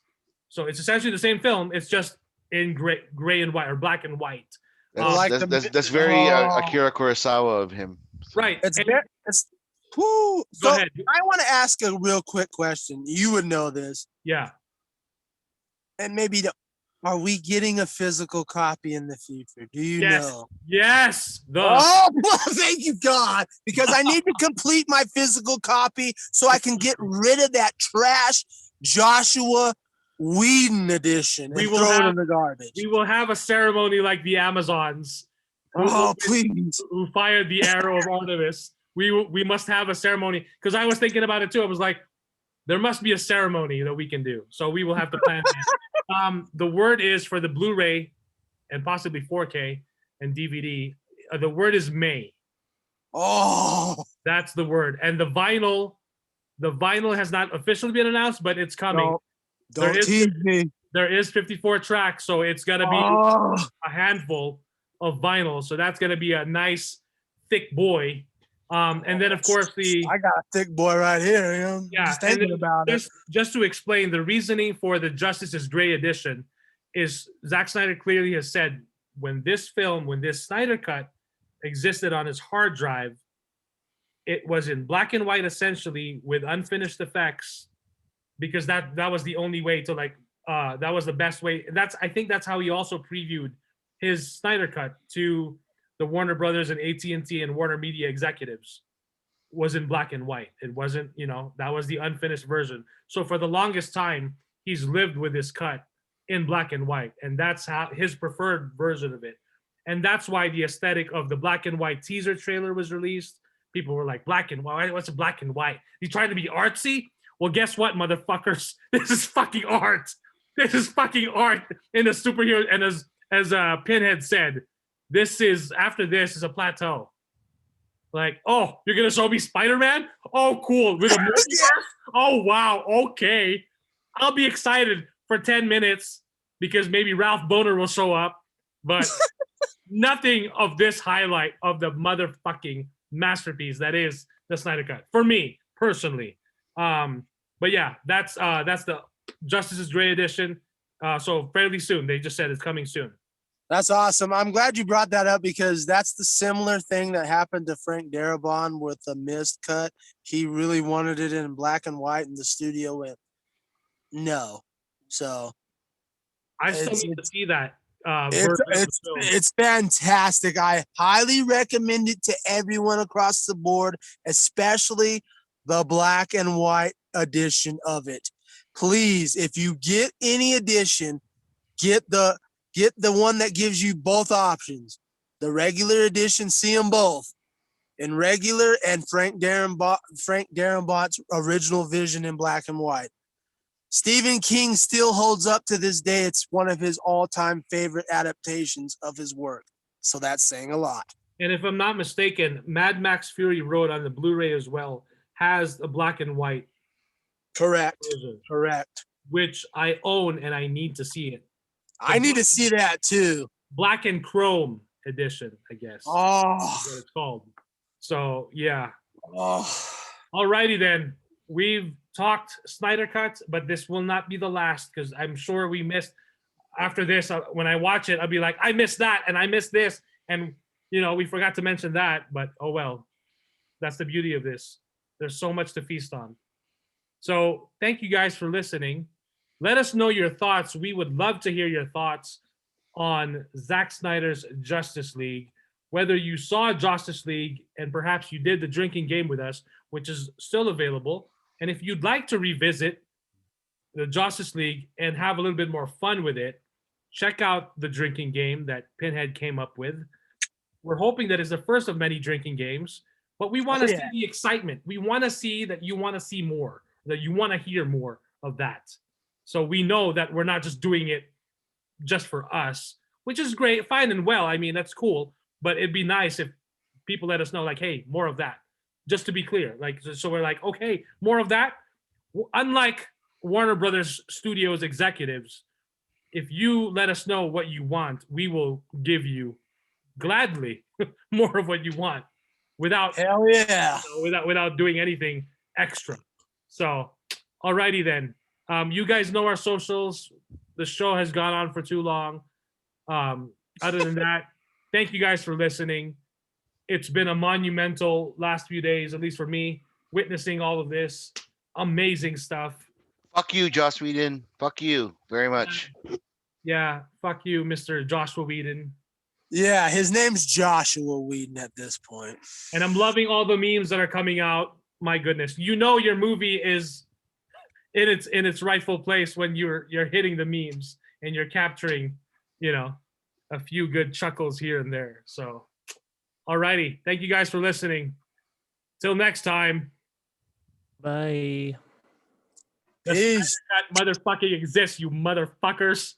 Fuck you, Joshua.